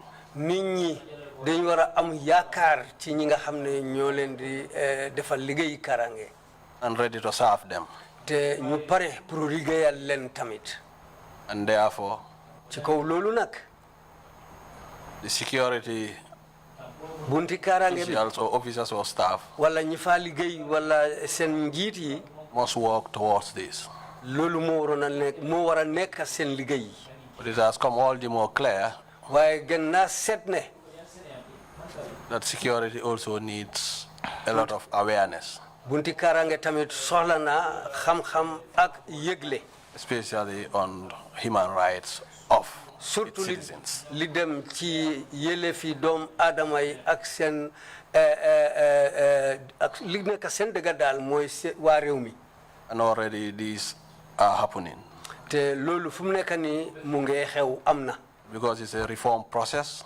Parce que liggéey la boo xam ne dafa war a am wécci. Not just an event. Nekkut mbir yoo xam ne benn yoon rek laa am. It's ongoing. Waaye mbir la boo xam ne mu ngi dox ndanka.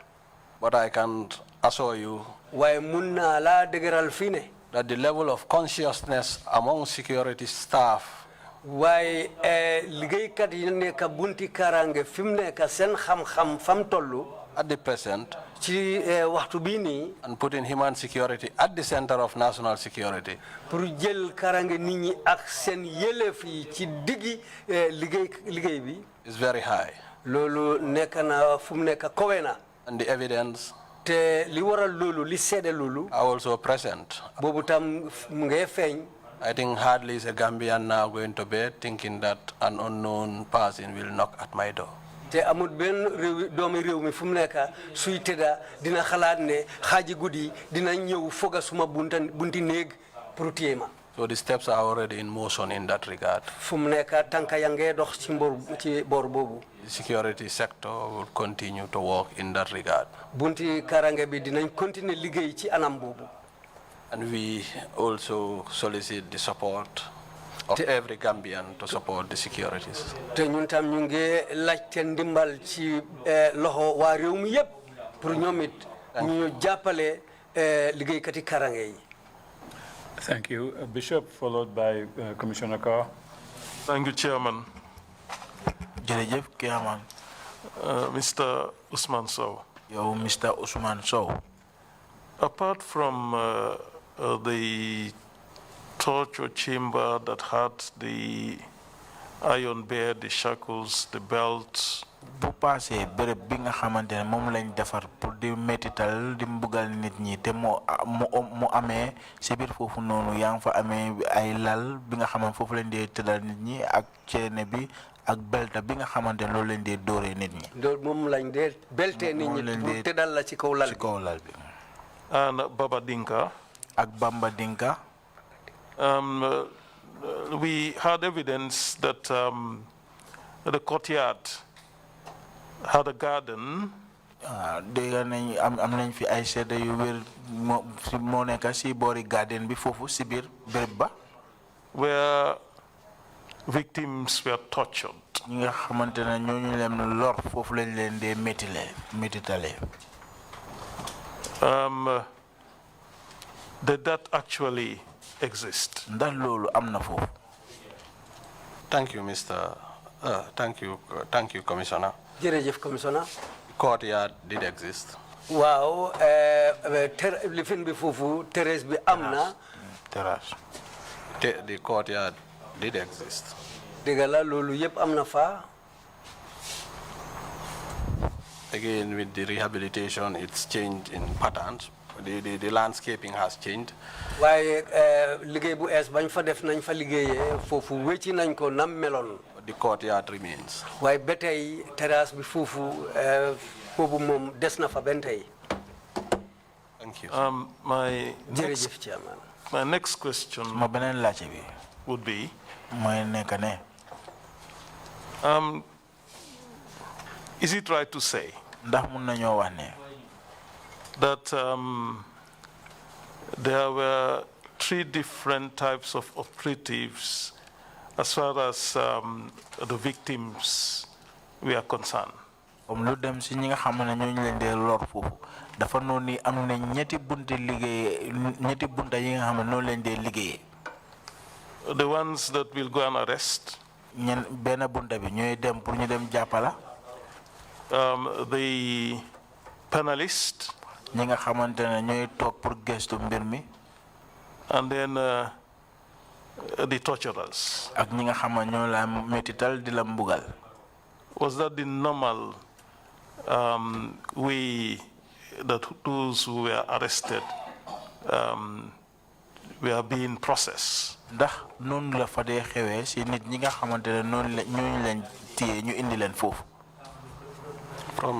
Thank you, Mr. Commissioner. From the looks of the revelations of the panel, how the panel was conducted, it strongly suggests you had an arresting team. There was a panel, and there were those who subject to torture. mu am ñeneen ñi nga xam ne ñoom ñoo dee dóoree di toroxal nit ñi. But again, if you will permit me, Mr. Commissioner. waaye ba tey Mr. Commissioner soo ma joxee yoon. The panel, as from the revelations, panel bi comme niñ ko wanee ci wax yi. had multiple representations from other security services as well. dafa am ay nit ña fa nekk ñoo xam ne dañ leen jaxas ñu ngi jóge ay bunta yoo xam ne duñ benn ñi nga xam ne bunti karange lañ waaye duñ benn. So yes, you have an arresting team, you have an investigation panel, you have the panel, and then you have those doing the torture. waaw dëgg la am na ñi nga xam ne ñoom ñoo dem jàpp nit ñi am na ñi nga xam ne ñooy panel bi ñi dee toog ci panel bi ba pare nga am ñi nga xam ne ñoom ñoo dee métital nit ñi ñoo dee dóor nit ñi. Thank you, Mr. Commissioner. jërëjëf Mr. Commissioner. Thank you. Commissioner Carr, you have the floor, please. Commissioner Carr, moo la laaj. Thank you, Chairman. Jërëjëf, Chairman. The funny thing, Mr. Chairman, is that I do know some operatives who can barely read or write, but that's not the point of my intervention here. Man xam naa nit ñi nga xamante ne ñu ngi liggéey foofu si bunti NIA bi dañ dee mën a binda dañ dee mën a làkk duñ dee mën a binda te duñ dee mën a wax angale bu set. I have some questions I want to ask, but I want to thank you for coming to help us establish the true historical record of what happened here in the past 22 years. Balaa ma la laaj bëgg naa la sargal si li nga xamante ne loolu nga ñëw fii pour gaaral sa kaddu pour dimbale ñu pour ñu mën a taxawal taarix bi nga xamante ne loolu moo xewoon. And I'd start with something that has been acknowledged by you, which is that the participation of your operatives in torture was regrettable. Dinaa doore di wax ne comme li nga nangutoo ne comme sa nit ñi nga xamante ñu ngi liggéey si sa ron bokk nañ si mbugal yi nga xamante ne teg nañ ko nit ñi. Based on that, are you willing to apologize to the nation on behalf of the institution for all the ills and wrongs that they subjected the people of this country to? Si sa turi bunti liggéeykaay bi si nit ñi nga xamante ne ñoo fa doon liggéey ndax di nga pare pour jégalu ñaan pour ñu jégal leen si anam bi nga xamante ne noonu leen doon def nit ñi foofu noonu. You can go ahead. Mun nga can apologize. Mun nga jégal. Mike. If you will permit me, because that also more or less comes in my closing remarks. If you will permit. Su fekkee dig ma may loolu bëgg naa koo wax si fu ma gaaralee suma kàddu yu mujjantal yi. The second is also in your role in tampering evidence vital to the work of the Commission and to the country's quest to discover the truth. If you may be willing to apologize for that, it will be appreciated. But let me move to the next question, which is on something that you've also mentioned. Léegi comme xaaral ma dellu si li nga xamante ne loolu nga bëgg a laajte. You've accepted that it has been established before this commission. Taxawal nañ ko si kanami commission bi ne. Some of your officials have been adversely mentioned in torture. Na seen njiit ñi nga xamante ne wax nañ seen tur comme. Mr. Chair, let me help. I think interpreter must be tired by now. Let me help. Could you start again? It has been established that. Some of your officials have been adversely mentioned in torture.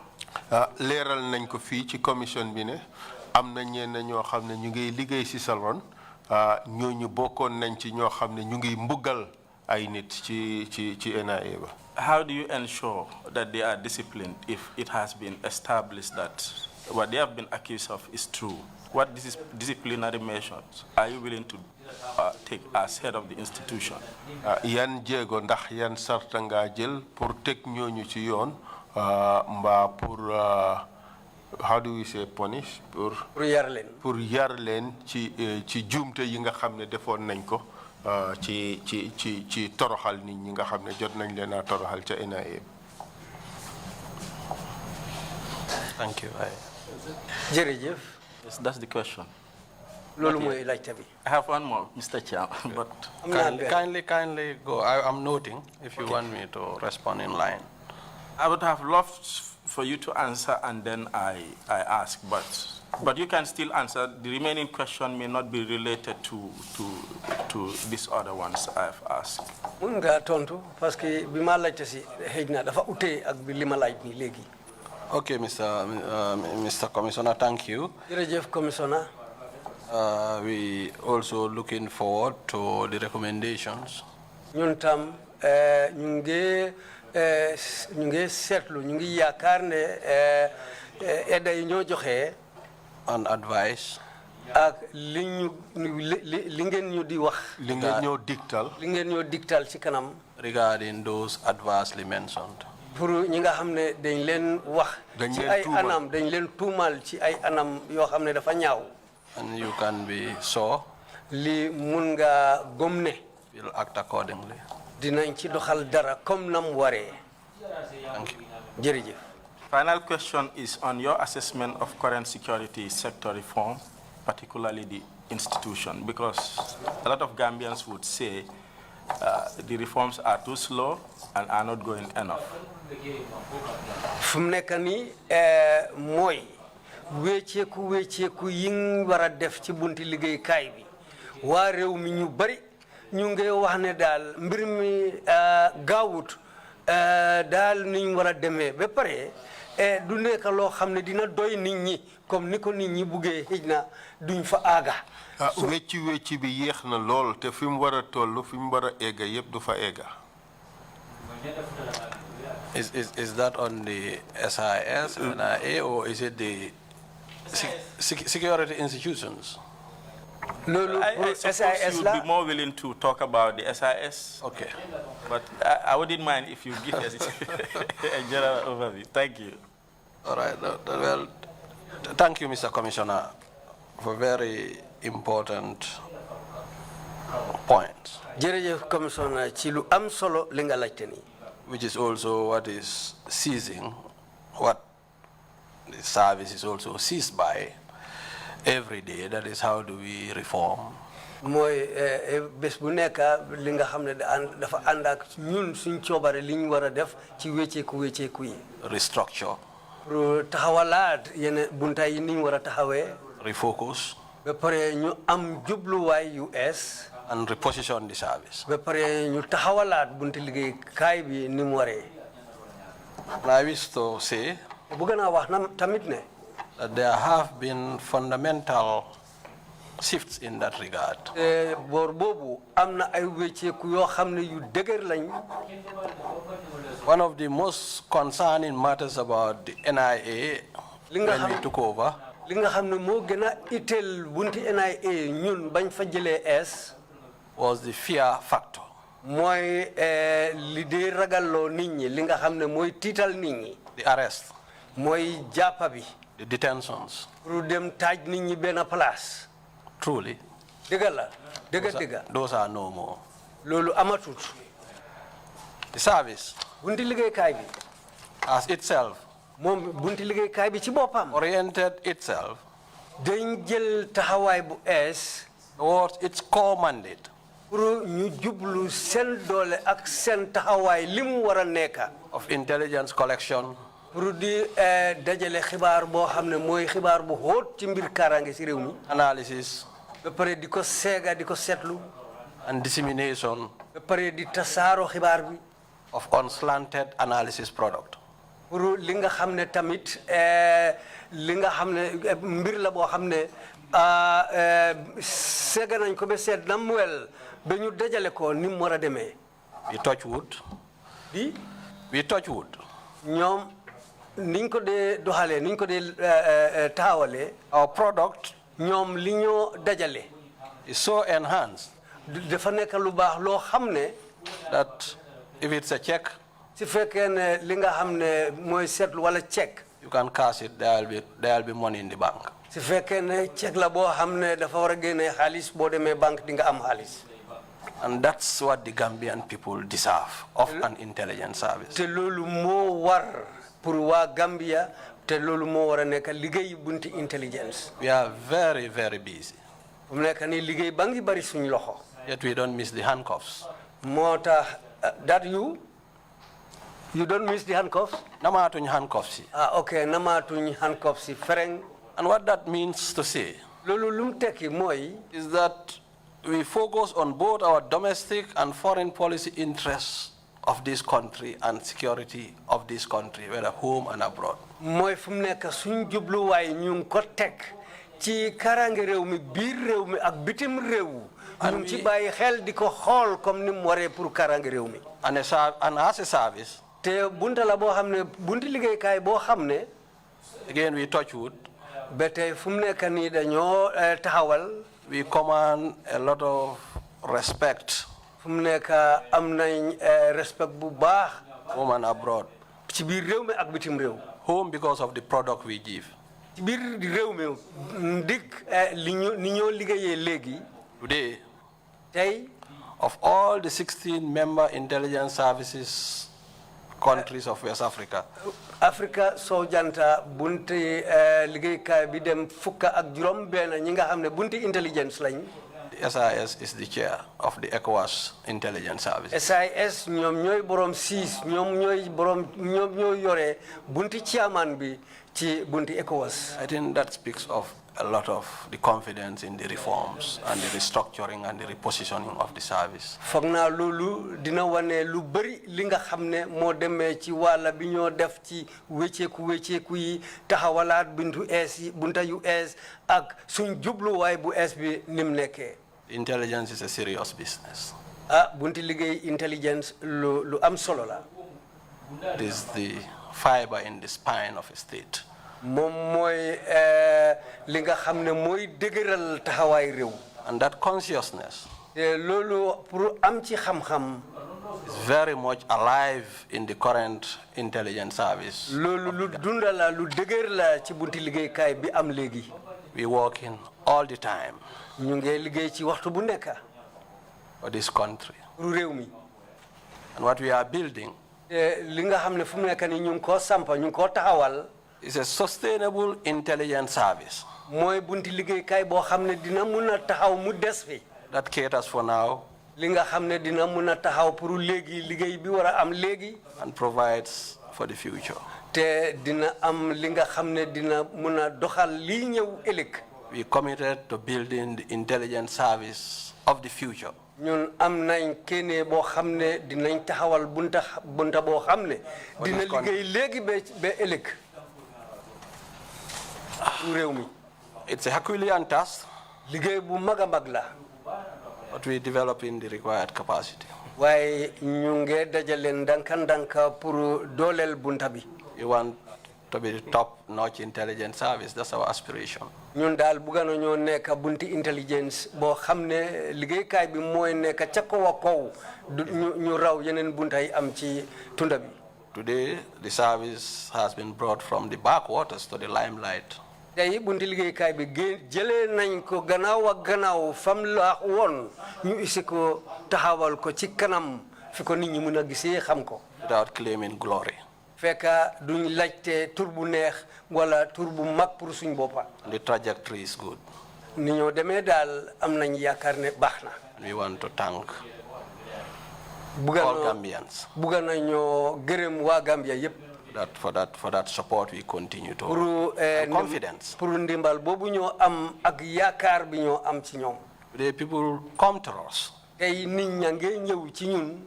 They don't run away from us. People nit ñi dawatuñ ñu. That is fundamental reform. Lolu wéccé ku bu mag la. Because we are a service for the people of this Gambia. Parce que bunti liggéey kay la pour wa réew mi. We'll pick a public face. Dinañ jël nit ko xamné ci mbolo mi la nekk.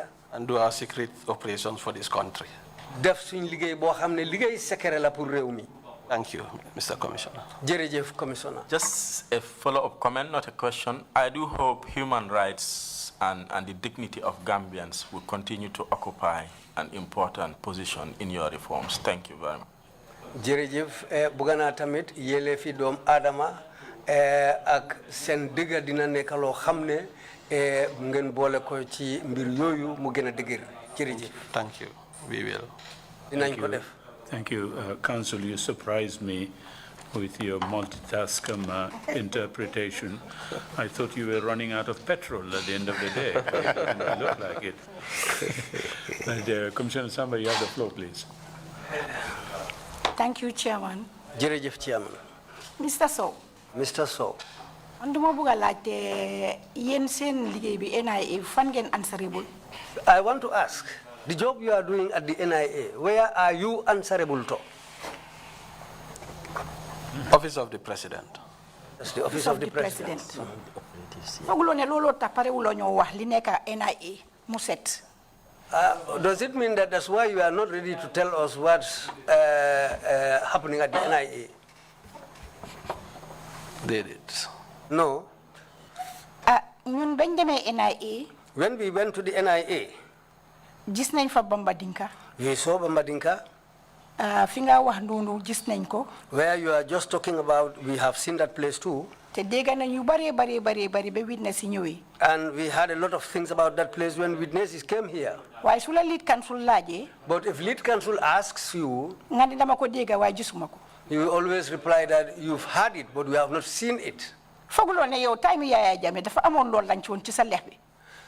Don't you think during Yaya Jammeh's time, was there something stuck in your mouth? Parce que pare wulo ñoo wax dëgg. Because you are not ready to tell us the truth. Fukki at ak juróom yaa ngi si place. 15 years you have been working at a place. Suñ la laajee nga ne dama ko dégg waaye gisuma ko waaye ñu ne lii la waaye fekkeewuma ko. If they ask you a question, you say you've heard it, you've not witnessed it, but you've heard it for somebody of your caliber who is a DG. Te xam nga ne si l'islam even su fekkee ne si l'islam la borom kër ki moom kër gi ki nga xam ne moo responsible kër gi lu fa mun di nekk yow yaa war a responsible. And even in Islam, the yard owner or the head of the compound is the person responsible for whatever goes on in the compound. On reform bi ngeen a wax man foog naa ne reform boobu du mun a dem kër ba gannaaw yéen ñi nga xam ne yéen a xam li xew gis lu xew ñu def ko si seen kanam ngeen di wax ne gisuma ak dégguma. Then I think that reform will still be left behind in a way, because somebody who is a leader, when they ask you, said, I have not seen, I was not aware, I have not heard it. Well, how can that go? Jerejef. Thank you. maa ngi laa gërëm ci sa laajte bi. My thanks to you. li nga wax. What you said. dégg naa ko. I've heard it. Jerejef si laajte bi. Thank you for the question. li ma mun a wax mooy. What I can say here is. li ma xam. What I know. laa mun a wax. That's what I can say. nekkuma woon tamit njiiti béréb bi fukki at ak juróom. I was not the head of the place for 15 years too. nekka njiit bi loolu mu ngi tàmbale ñeneenti at si gannaaw. To head the place started about 4 years back. naam liggéeyoon naa fa sax. Some time ago I worked there. Then ma génnaat. Then I left the place. Then ñëwaat. Then I came back. juróomi at juróom ñaari at si laa dellu si. 6 years I came back. Kon li nga wax is a genuine concern. What you are saying really is a genuine concern. waaye mënuma xam yëpp tamit. But I cannot know everything too. nekkuma fa all the time. I was not there at all the time. kon bu dee mënuma tontu sa laajte yëpp. So if I cannot answer all the questions, baalal ma si. then forgive me for that. suma jóg pour ñëw fi. Because my reason for coming here mooy benn wax li ma xam dimbale process bi. is to say what I know to help the process move forward. mun naa am nag.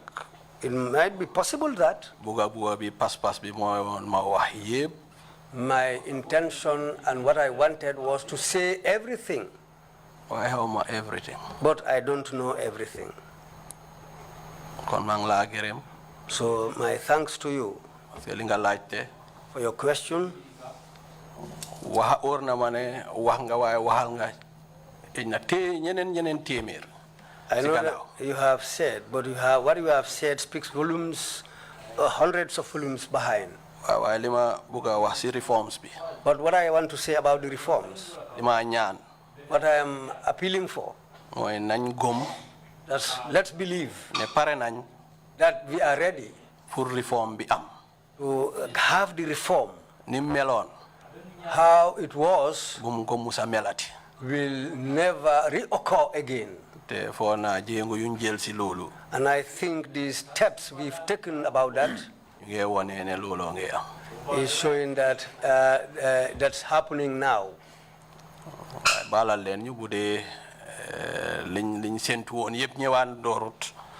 Forgive us if all what you hoped for is not available still.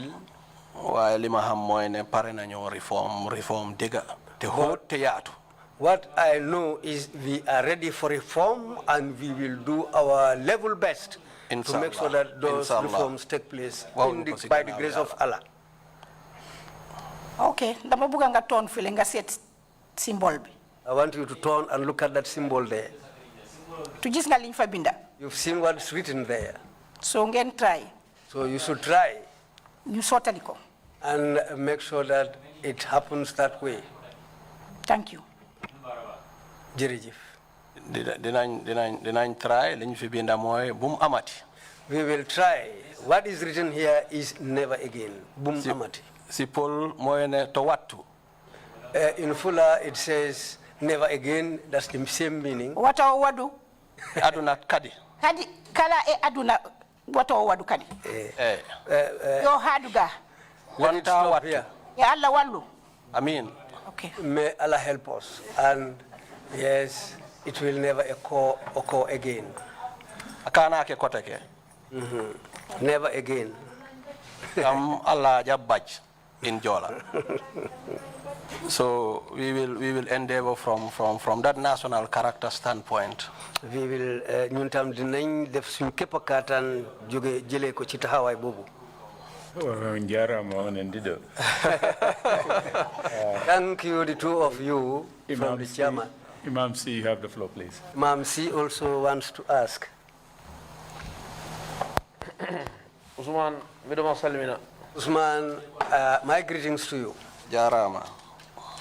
Jarama, Ankala. Bidoma yetta kadi he palace mo gonnoda o maga mo dañoda o hen. My congratulations to you for the position also. Kadi Allah ren ma hen kadi ala o medda fiide.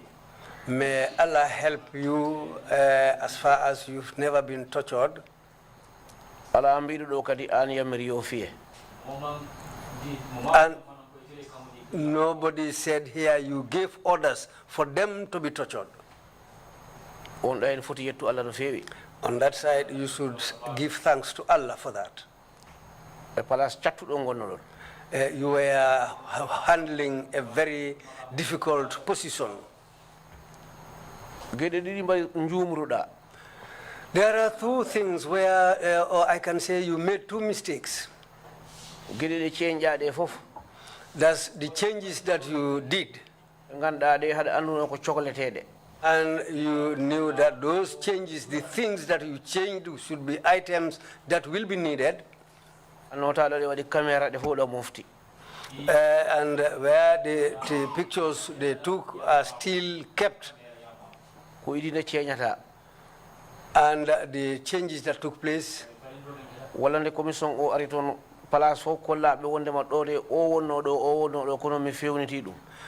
the commission came there, you showed them the places and told them that, well, I decided to change the nature of these places. And the changes that you took place, that you did there, well, what did it, they are good, they are good. And the work is beautiful. But however fine the work is, but it's a mistake that you've done it. But thank God you have got photos or pictures of the original look of the place. That's it. If the commission comes there, you show them cleanly whatever obtains there. That's what I have to tell you. Thank you very much. Thanks, My greetings to you too, Imam. Mina on fof yettane. My greetings to all of you. Mina ma yettira e kongi moƴƴi ɗiɗi kalɗa. I am thanking you for the good words that you have said. Neɗɗo noon ko enniya dañɗa. And everybody has an intention. It's intention that you have. It's the intention that you have. Kono Allah timminta. It is Allah who decides. Te neɗɗo ne. And for a human being, ko wawde wat he jumgol woni ɗo. Whatever you do, you can make mistakes. Kono Allah na andi. But Allah knows. Ko liggey rek. It is just work. Ha en moƴƴa. To make things good. Imminno kam. That's why I got up. Te ɗum cennumi Allah ne.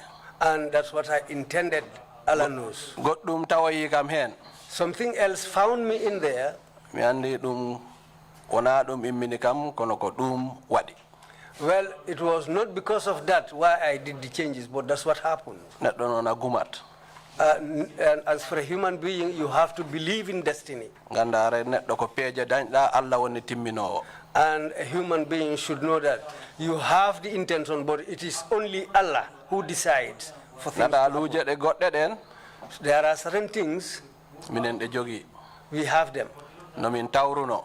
How we found them. Heno min mbaɗiri. And how we did things. Ɗum na woodi. There is a way.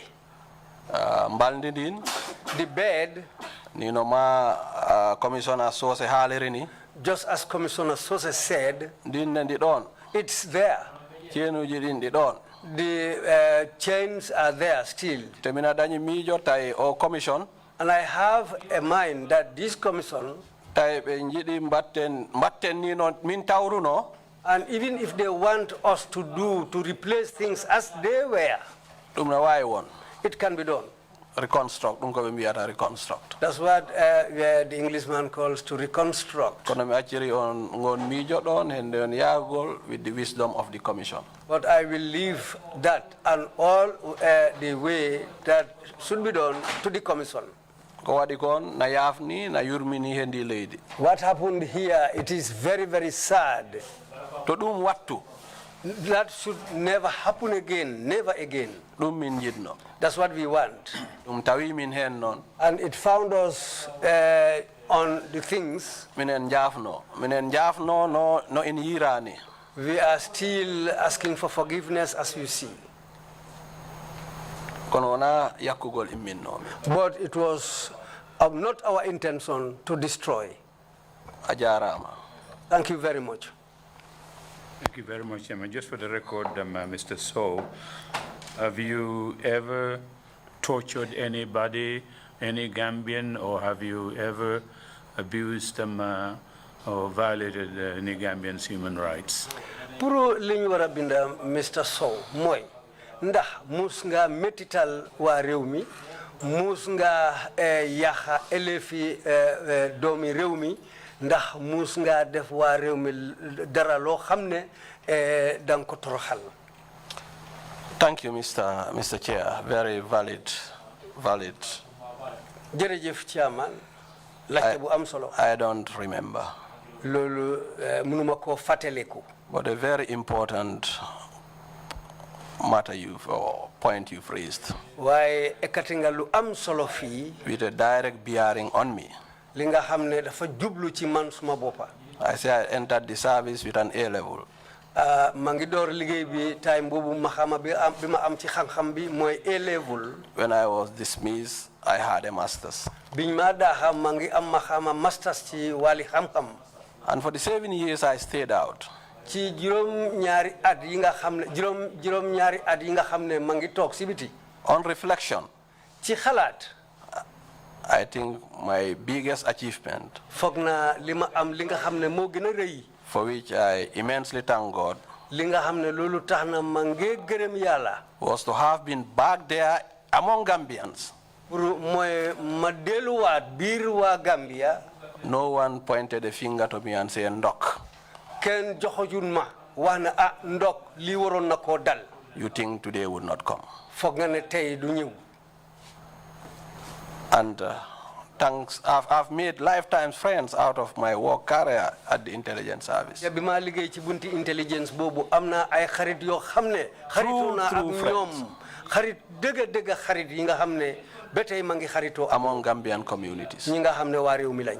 Across all sectors. Te bunta bu nekk la ak fanna yépp. Tribes and ethnic groups. Te ci ay xeet yu bari. Humbly, I cannot even count how many Thomas I have in all ethnic groups across this country. I cannot count how many namesakes I have in all the ethnic groups. Alhamdulillah. Thanks to Allah. So I say a big thanks, Alhamdulillah to Allah.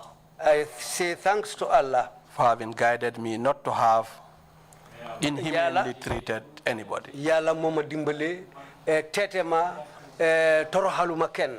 That was Allah. Lolu mbiri Yalla la won. Thank you, Mr. Chair. Jerejef, Mr. Chair. Thank you. You may now proceed to make your final remarks, Mr. Sowe. Legi Mr. Sowe mun nga continuer nga tej sa waxtaan bi ak kaddu yi nga wax ci commission bi fi. A'udhu billahi minash shaitanir rajim. Bismillahir rahmanir rahim. Alhamdulillahi rabbil alamin. Alhamdulillahi rabbil alamin. Alhamdulillahi rabbil alamin. Doore na ko ci turi Yalla ak ma tek ci yonent bi. I wish to first start by thanking this commission, all its members, all the difficult but necessary work you're doing.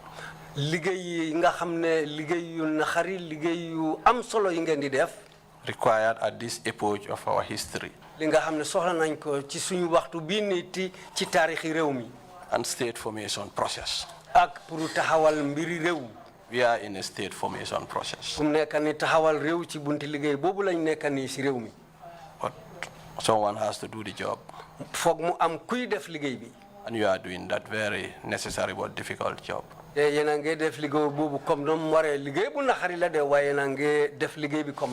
I want to align myself with the good and great work you're doing for this country. Which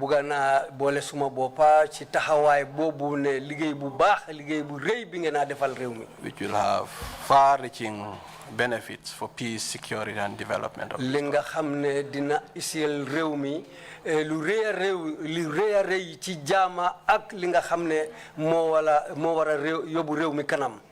And I wish you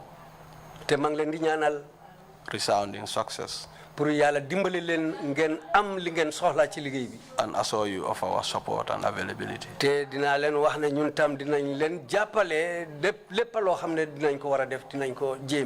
Having said that, I wish to profoundly register my profound and sincere apologies to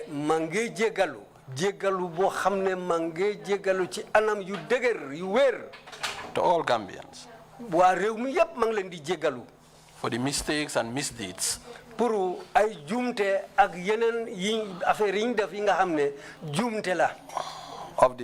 the agency of the service. Moy bunti liggéey kay bi ma nekk moy NIA bi nekkoon fii moom la ñu ooyee service di service. Deeply regrettable. Li jumte la te manko mangé wane ne réccu naa ko. That said, gannaaw loolu, I wish to also thank all Gambians mangé gërëm waa Gambia yépp for supporting and standing by security services during difficult times. Pour wane joxe ndimbal ci bunti karange yépp ci ay waxtu yoo xam ne waxtu yu naxari la woon. And assure you te mang leen a dëgëral ne that the security services, bunti karange yi, the SIS, Defense, and other security services ak yeneen bunti karange yi am ci réew mi are here for the Gambian people. Ñu ngi fi pour waa réew mi lañ fi nekkal. And the reforms ongoing te wecceeku yi nga xam ne ñu ngi ko doxal fu mu nekk nii. are geared towards attaining a Gambia of a never again. Loolu tam ñu ngi ko doxal pour ay am Gambia boo xam ne yu fi amoon bu fi amati. That said, gannaaw loolu, And with following closely the TRRC revelations. te ñu ngi toppal lépp loo xam ne ñu ngi ko wax mu ngi feeñ ci TRRC fii. Giving it a historical retrospective reflection. te di ko jox li nga xam ne mooy taarix dëgga bu réew mi ak ni mu waree ni ñu ko xalaatee. Independence so now. From independence so now. depuis bi ñu amee suñ boppa ci loxo tubaab yi ba tey. Coup d'état. Coup d'état. daaneel réew. Insurrections. ak ekati fitna ci réew. Attempted coups and failed coups. ak pour bugg a def coup d'état mu yàqu. have registered atrocities. loolu wane na ay mbir yu ñaaw yi nga xam ne xawoon nañ. From 1981 coming to the period under interest, that is 94 to 2016. loolu amoon na depuis bi ñu amee suñ boppa ba 1981 ba fu mu nekk nii ba waxtu bi ñu toll nii. The failed coups have resulted to regrettable violations. coup d'état yi nga xam ne pare woon nañ leen a def ñu ñëw yàqu loolu isi na lépp loo xam ne yu metti la si réew mi te yàqu yu rëy la isi si réew mi. Therefore, ci kaw loolu nag. if permitted, suñ ma joxee yoon. would dinaa humbly suggest joxe kaddu bi ne. that in the TRRC recommendation. to TRRC seen aide ak seen kaddu yu ñoo joxe. In the strongest possible terms. comme ni mu gën a dëgëree. Condemn. ñu ŋàñña. coups. li nga xam ne mooy coup d'état. Insurrections that are aimed at changing government. ak ekati ak yëngu-yëngu yi nit ñi def pour wecci nguur yi. And any unconstitutional attempts to change governments. lépp loo xam ne pour wecci nguur la li àndut ak constitution bi mooy loi bi yóbbu réew mi ci kanam. That would be something I would humbly recommend or mention. loolu mbir la boo xam ne dinaa ko wax wala ma wane ko. For the kind consideration of the commission in its report. commission bi suñoo bind seen xibaar bu mag bi ñu boole ko ci. Because in the end. parce que fa moo mujjee ji. After all this work. liggéey bi yëpp suñu paree. It is the results or the next steps of the outcomes of this work that will have far-reaching. li ñoo liggéey ak edda ñoo joxe ak kaddu ñoo taxawal dina dem fu sori. benefits for this country. li nga xam ne dina isil réew mi njëriñ bu mag a mag. I would also appeal to the Gambian people. Mange ñaan waa réew mi tamit. That security. pour ne bunti karange. is not an easy but a necessary business. nekkul lu yomba waaye lu war a am la. Security is very serious. mbiri karange lu am solo la. It should be given the necessary support and understanding. dañ war a am ndimbal biñ soxla yépp ba pare nit ñi ubbi seen xel ak seen xalaat pour ñoom. So that the security sectors are able to carry out their defense, security, intelligence mandate. pour ñi nga xam ne ñu ngi ci bunti karange bi ñu mën a def seen liggéey depuis dooree ko ci bunti xam-xam yi ak seen jëf-jëf yi ak lépp loo xam ne mu ngi aju ci seen liggéey. And for the security services. pour bunti karange yi tamit. I urge. mang leen a wax ne. that we put Gambians and Gambias and human rights values at the center of what we do. ñu def lii ne Gambia ak waa Gambia lépp lu ñoo def ñu def ñooñu ci digga bi. As Gambia at this time. Gambia comme niñ mel ci waxtu bi. I urge that we continue to support the ongoing processes. maa ngi wax ne pour ñu jàppale joxe seen ndimbal ci ay liggéey yu ñoo doxal nii fu mu nekk pour réew mi. So that we are able to have successful governments. pour ñuy am nguur yoo xam ne dinañ mën a tekki. That would not necessarily again require us taking a retrospective investigations of what happened and how did we get here. te loolu dina tax duñ mën a jóg di def ay gestu ak yeneen liggéey yoo xam ne dañoo seet li xewoon fii lana tax lii xew ak yooyu du amati. Rule of law. loi kaddu loi ak taxawaayu loi. Good governance. nguur gu baax. Tolerance. pour jéggalante daal. Accommodating. pour ñu mbéyante ku nekk cër. and seeing the Gambia first pour ñu gis Gambia ne mooy lu njëkka mooy njëlbeen would be required. loolu dina dañ war a def loolu dinañ ko soxla. And we urge, if we can, ñu ngi wax ne su fekkee ne mun nañ ko. that all Gambians put hands on deck. waa Gambia yëpp ñu joxante loxo. The Gambia is going through a healing process. Gambia fu mu nekk nii ñu ngi dox pour fanxa ak pour faj. It's not completely healed yet. fajaguñ suñ boppa de faj bi jeexagut. It's like a patient discharged from operations. dafa mel ni kuñ demoon ñu opérate ko ñu bàyyi ko under some form of prescription. te waxtu boobu borom dafa nekk di naan ay garab. And I'm just personifying Gambia. te maa ngi jël Gambia def ko comme ni nit. Because when a patient is discharged from an operation, ku feebar suñ demee ba opéré ko ba ñu bàyyi ko. there are prescriptions. dafa am ay garab yuñ ko wax ne. And the Gambia, te garab yooyu la war a naan te Gambia fu mu nekk the nii healing is encouraging, comme que ni ñoo fajee mu ngi Facebook. is yet to fully heal. waaye fu mu nekk faj bi jeexagut. And therefore, ci kaw loolu. we would need us to handle dinañ soxla pour everything about the Gambia. ñu yore lépp loo xam ne mbir Gambia la. with caution. ñu def ndanka. with measuredness. ñu bàyyi ko xel def lépp loo xam ne li ñoo def ñu seetlu ko. with tolerance. ba pare ñu joxante cër. so that we can deliver the Gambia. pour ñu mën a egal Gambia place boo xam ne foofu lañ soxla. into the next phase of our political calendar. pour ñu dugal ko beneen fànn bu ees boo xam ne mooy politique bi ees bi ni moo duggee. a healthier and a stronger country. mu nekk réew boo xam ne ñu ngi am lu baax si réew mi comme ni nit ki wérgu yaram bu baax ni mu buggee pour réew mi mel noonu ñu dem kanam. Mr. Chair. Mr. Chairman. and distinguished commissioners. ak commissioner yi nga fi nekk. I wish to once again bugga naa pour waat. thank you all. ma gërëm leen yéen yëpp. And I wish to also close it by apologizing. te bugga naa tëj suma waxtaan bi pour jégalu. myself. doore ko suma boppa. and indicate. ba pare ma wane ne. if my reforms were found to have been out of place. wecceeku yu ma def su fekkee ne nekk nañ wecceeku yoo xam ne waruñu woon. I am sorry. kon nag balal leen ma. I meant to make it better.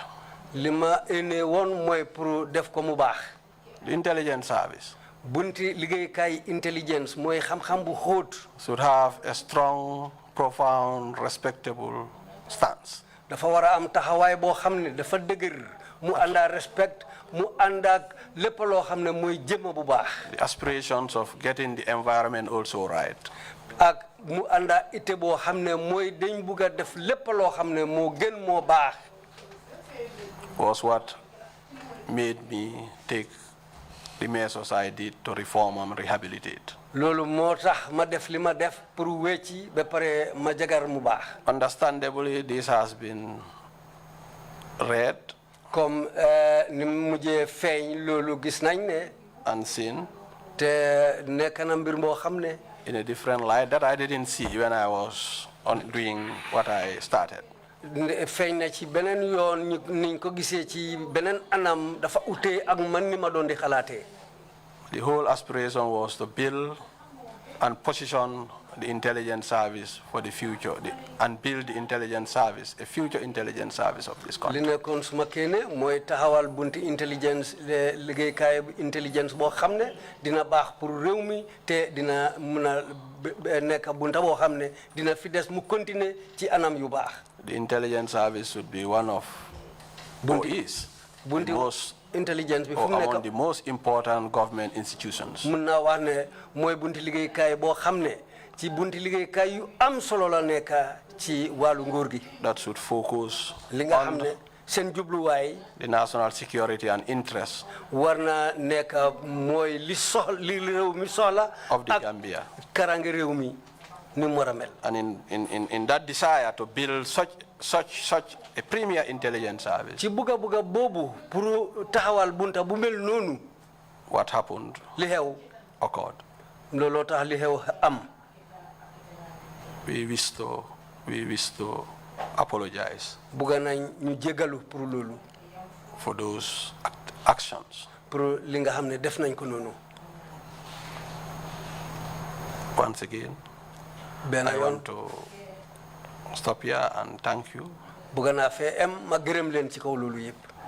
For the work you're doing for this country and generations yet to be born. Pour liggéey bi ngeen a def fu mu nekk nii pour réew mi ak jamono yi nga xam ne ñooy ñëw ëllëg. And wish the Gambia a peaceful, secured, strong 2021 that will see us into 2022 and beyond, inshallah. Ma ngi ñaanal réew mi mun ñu am jaama am dal am taxawaay bu baax ak jëm kanam bu baax pour réew mi pour at bu es biñ dugal yi 2021 ba 2022 ak yeneen at yu cee toppa. Thank you, Mr. Chair. Jërëjëf, Mr. Chairman. Thank you very much indeed, Director General Ousman Sowe.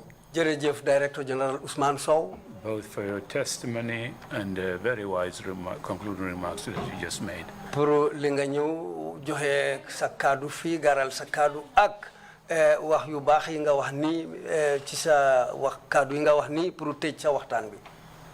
We thank you enormously for coming to assist us to fulfill the mandate given to us by the National Assembly. Ñu ngi laa gërëm pour nga ñëw dimbale ñu ñu matal kaddu ak doole bi ñu néegi député yu jox ci liggéey boo xam ne moom la ñoo def fii.